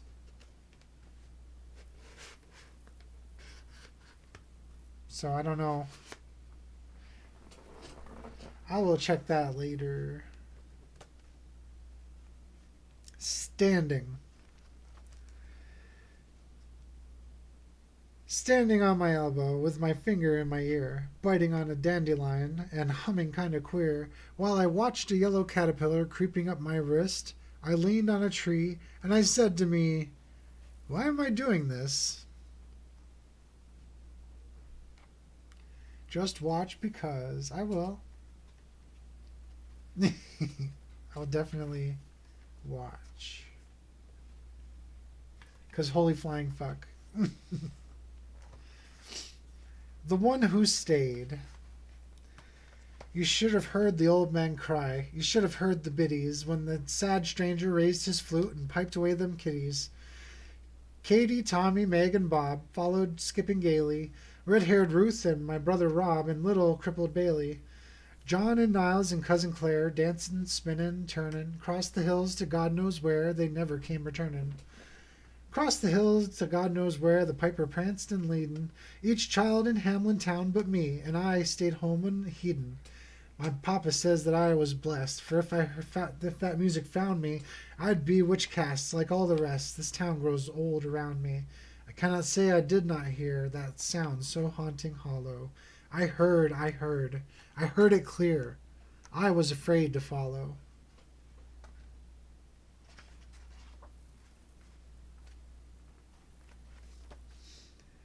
Melinda May. Have you heard of tiny Melinda May, who ate a monstrous whale? She thought she could, she said she would, so she started right at the tail. And everyone said, you're much too small. But that didn't bother Melinda at all. She took little bites and she chewed very slow, just like a good girl should. And in 89 years she ate that whale because she said she would. So we have young Melinda May getting ready to eat the whale.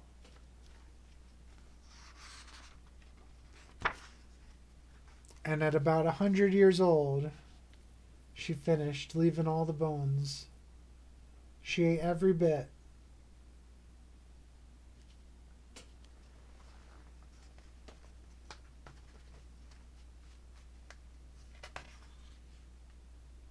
The Little Blue Engine. The little blue engine looked up at the hill. His light was weak, his whistle was shrill. He was tired and small, and the hill was tall, and his face blushed red as he softly said, I think I can, I think I can, I think I can. So he started up with a chug and a strain, and he puffed and he pulled with his might and main, and slowly he climbed, a foot at a time, and his engine coughed and he whispered soft, I think I can, I think I can, I think I can. With a squeak and a creak and a toot and a sigh, with an extra hope and an extra try, he would not stop. Now he neared the top, and strong and proud he cried out loud, I think I can, I think I can, I think I can. He was almost there, then, crash, smash, bash, he slid down and mashed into engine hash on the rocks below, which goes to show, if the track is tough and the hill is rough, thinking you can just ain't enough. There's some nuance to that. Can't be approached without writing another poem, I think. Afraid of the dark. I'm Reginald Clark. I'm afraid of the dark, so I always insist on the light on my teddy to hug, and my blanket to rub, and my thummy to suck or to bite on, and 3 bedtime stories, 2 trips to the toilet, 2 prayers, and 5 hugs from my mommy. I'm Reginald Clark. I'm afraid of the dark, so please do not close this book on me.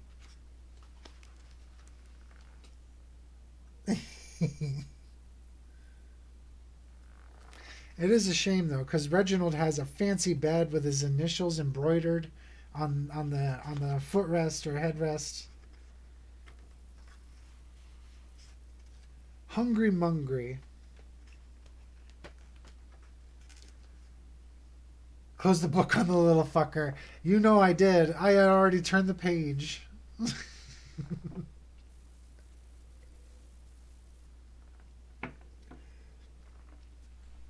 Hungry Mungry sat at supper, took his knife and spoon and fork, ate a bowl of mushroom soup, ate a slice of roasted pork.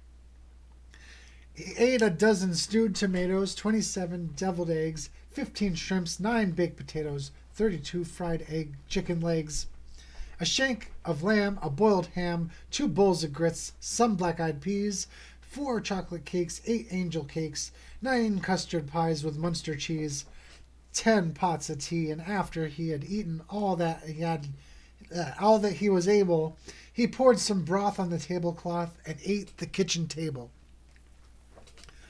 His parents said, "Oh, Hungry Mungry, stop these silly jokes." Mungry opened up his mouth and gulp. He ate his folks. And then he went and ate his house, all the bricks and wood, and then he ate up all the people in the neighborhood. Up came 20 angry policemen shouting, "Stop and cease." Mungry opened up his mouth and gulp. He ate the police. Soldiers came with tanks and guns. Said Mungry, "They can't harm me." He just smiled and licked his lips and ate the U.S. Army. The president sent all his bombers. Mungry still was calm. Put his head back, gulped the planes, and gobbled up the bomb. He ate his town and ate the city, ate and ate and ate. And then he said, "I think I'll eat the whole United States." And so he ate Chicago first and munched the water tower. And then he chewed on Pittsburgh, but he found it rather sour. He ate New York and Tennessee and all of Boston town. Then he drank the Mississippi River just to wash it down. And when he'd eaten every state, each puppy, boy, and girl, he wiped his mouth upon his sleeve and went to eat the world. He ate the Egypt pyramids and every church in Rome, and all the grass in Africa and all the ice in Nome. He ate each hill in green Brazil, and then, to make things worse, he decided for dessert he'd eat the universe. He started with the moon and stars, and soon as he was done, he gulped the clouds, he sipped the wind, and gobbled up the sun. And then, sitting there in the dark, cold air, he started to nibble his feet, then his legs, then his hips, then his neck, then his lips. Then he sat there just gnashing his teeth. 'Cause nothing was nothing, was nothing, was nothing, was nothing was left to eat. What a fatty. Not that I'm skinny. He did. He ate the world. I remember those days. The drawing is just his mouth at the bottom of the page. It's hard because I turned down my aspect ratio.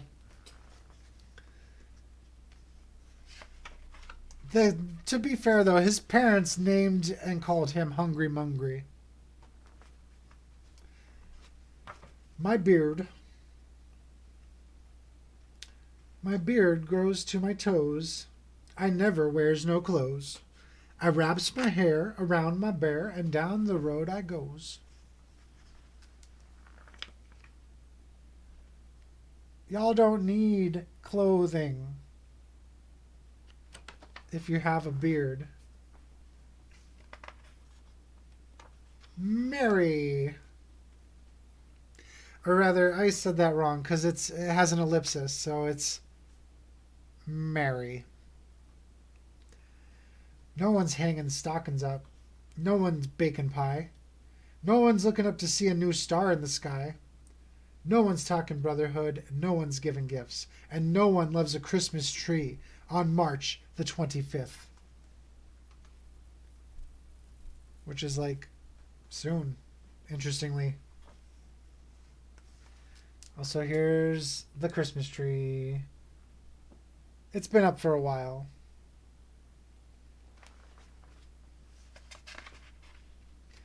The Search. I went to find the pot of gold that's waiting where the rainbow ends. I searched and searched and searched and searched and searched and searched, and then there it was, deep in the grass, under an old and twisty bough. It's mine, it's mine, it's mine at last. But what do I search for now? Persona 4 Golden. I'll add that to the list. I haven't played it. So that was the end of the original book, but this is a special edition that has 12 other poems. And I have never read these poems. I actually didn't even look at this book until now. I mean, I read the whole book when I was a kid, but I didn't look at this copy of the book until now. So these are as fresh to me as they will be to anybody. The truth about turtles. Turtles have long legs, but they don't stretch them out until it's very late at night and then run about, racing over hill and field until morning comes, and then they curl them back inside their shells and crawl around again. I decided to take the breaks in that are given between the turtle's legs. I'm pretty good at reading in meter, but if that wasn't the meter, I apologize. Oops. Down, upside, out, come all poems my, found I can't but try do I, around all them turn not can I, down, upside, out, come all poems my. It is not clear. Well, I think that was the meter. It's deliberately coarse, which is something that Silverstein does. So here's the picture of the poem I just read on this side. And it appears to be upside down. And you might have guessed the secret, but I'll read it from bottom to top as well. My poems all come out upside down. I cannot turn them all around. I do try, but can't, I found. My poems all come out upside down. Mr. Grumbledump's song. I imagine this is what this person is saying. Everything's wrong. Days are too long. Sunshine's too hot. Wind is too strong. Clouds are too fluffy. Grass is too green. Ground is too dusty. Sheets are too clean. Stars are too twinkly. Moon is too high. Water's too drippy. Sand is too dry. Rocks are too heavy. Feathers too light. Kids are too noisy. Shoes are too tight. Folks are too happy, singing their songs. Why can't they see it? Everything's wrong. Grumbledump looks like a Grumbledump. That might not be his birth name. Not that that's a problem.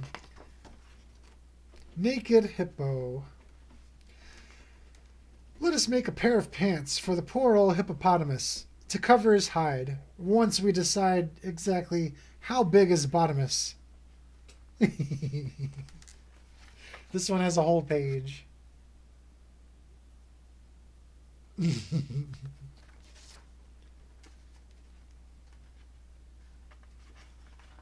Who is taller? Depends on if the judge is fair. Depends on how high the heels you wear. Depends on if they count the hair. Depends if they allow a chair.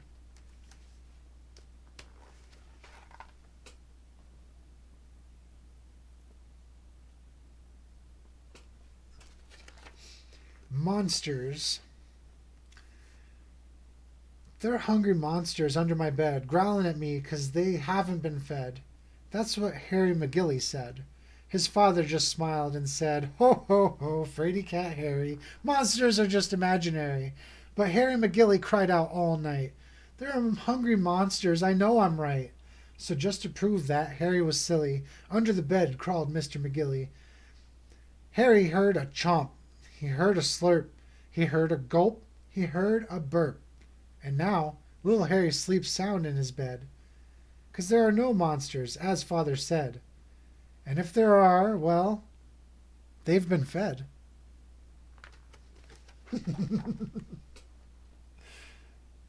I just, that could have gone like several different ways, and I'm surprised. I'm still surprised. Like, wait, weight liftress. Nancy Bates can lift those weights as well as any feller. If you don't think it's ladylike, then you can go up and tell her. Yes. Oh my God, that's amazing. Yeah. Fuck yeah. Hashtag feminism. Like this argument recently came out of the news because of transgender women got a world record in weightlifting, and it's like, dude, people are just like hateful. But you gotta talk. You gotta talk to the sportswoman. Don't tell me. Please don't tell me I should hug. Please. Oh, sorry. I read please twice. Please don't tell me I should hug. Don't tell me I should care. Don't tell me just how grand it'd feel if I just learned to share.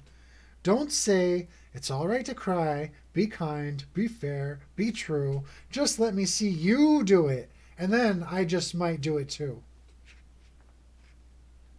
Somehow the tone just came out of that one. Tenocycle. Tenocycle. As in the number. You pedal, you pump, you bump on your rump. You're sweating and ready to cuss when you're riding a bicycle built for 10 and the other 9 took the bus.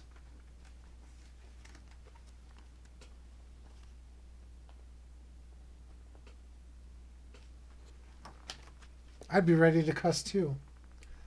Interesting way with words. Very percussive. Yeah, actually, the meter is written right into his prose.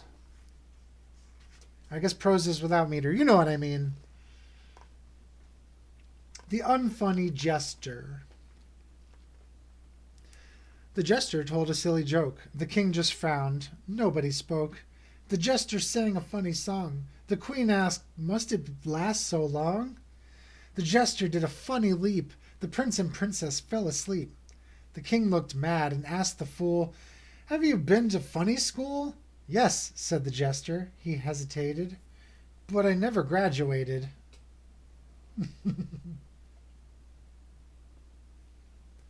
Open, close. Open your mouth and close your eyes, and you might get a big surprise. It might be a cake made with sugar and spice. It might be 2 blueberry whipped cream pies. It might be a basket of crispy French fries. It might be those muffins your grandmother buys. But wouldn't it be a bit more wise to close your mouth and open your eyes?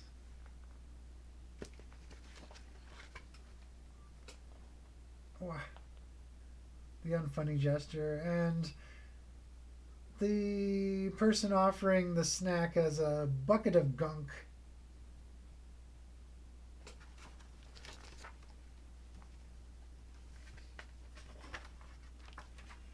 Gorilla. I'll show this one because it's prepending the poem.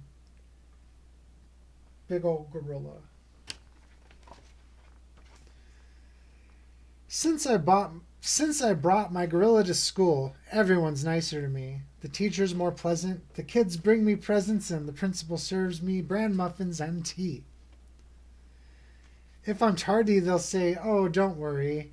If I'm absent, they don't give a hoot.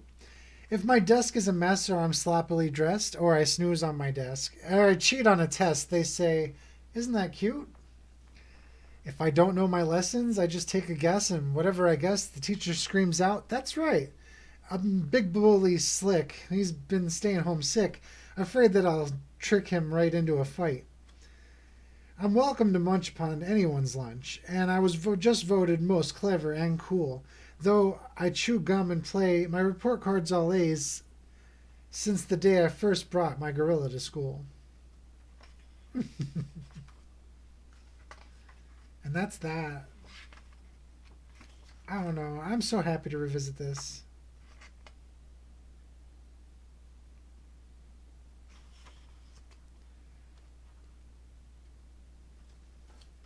And then there's an extra little thing at the end. Handwritten.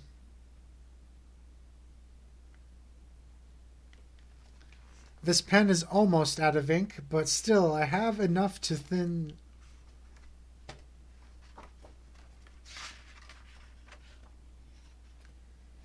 And that is that.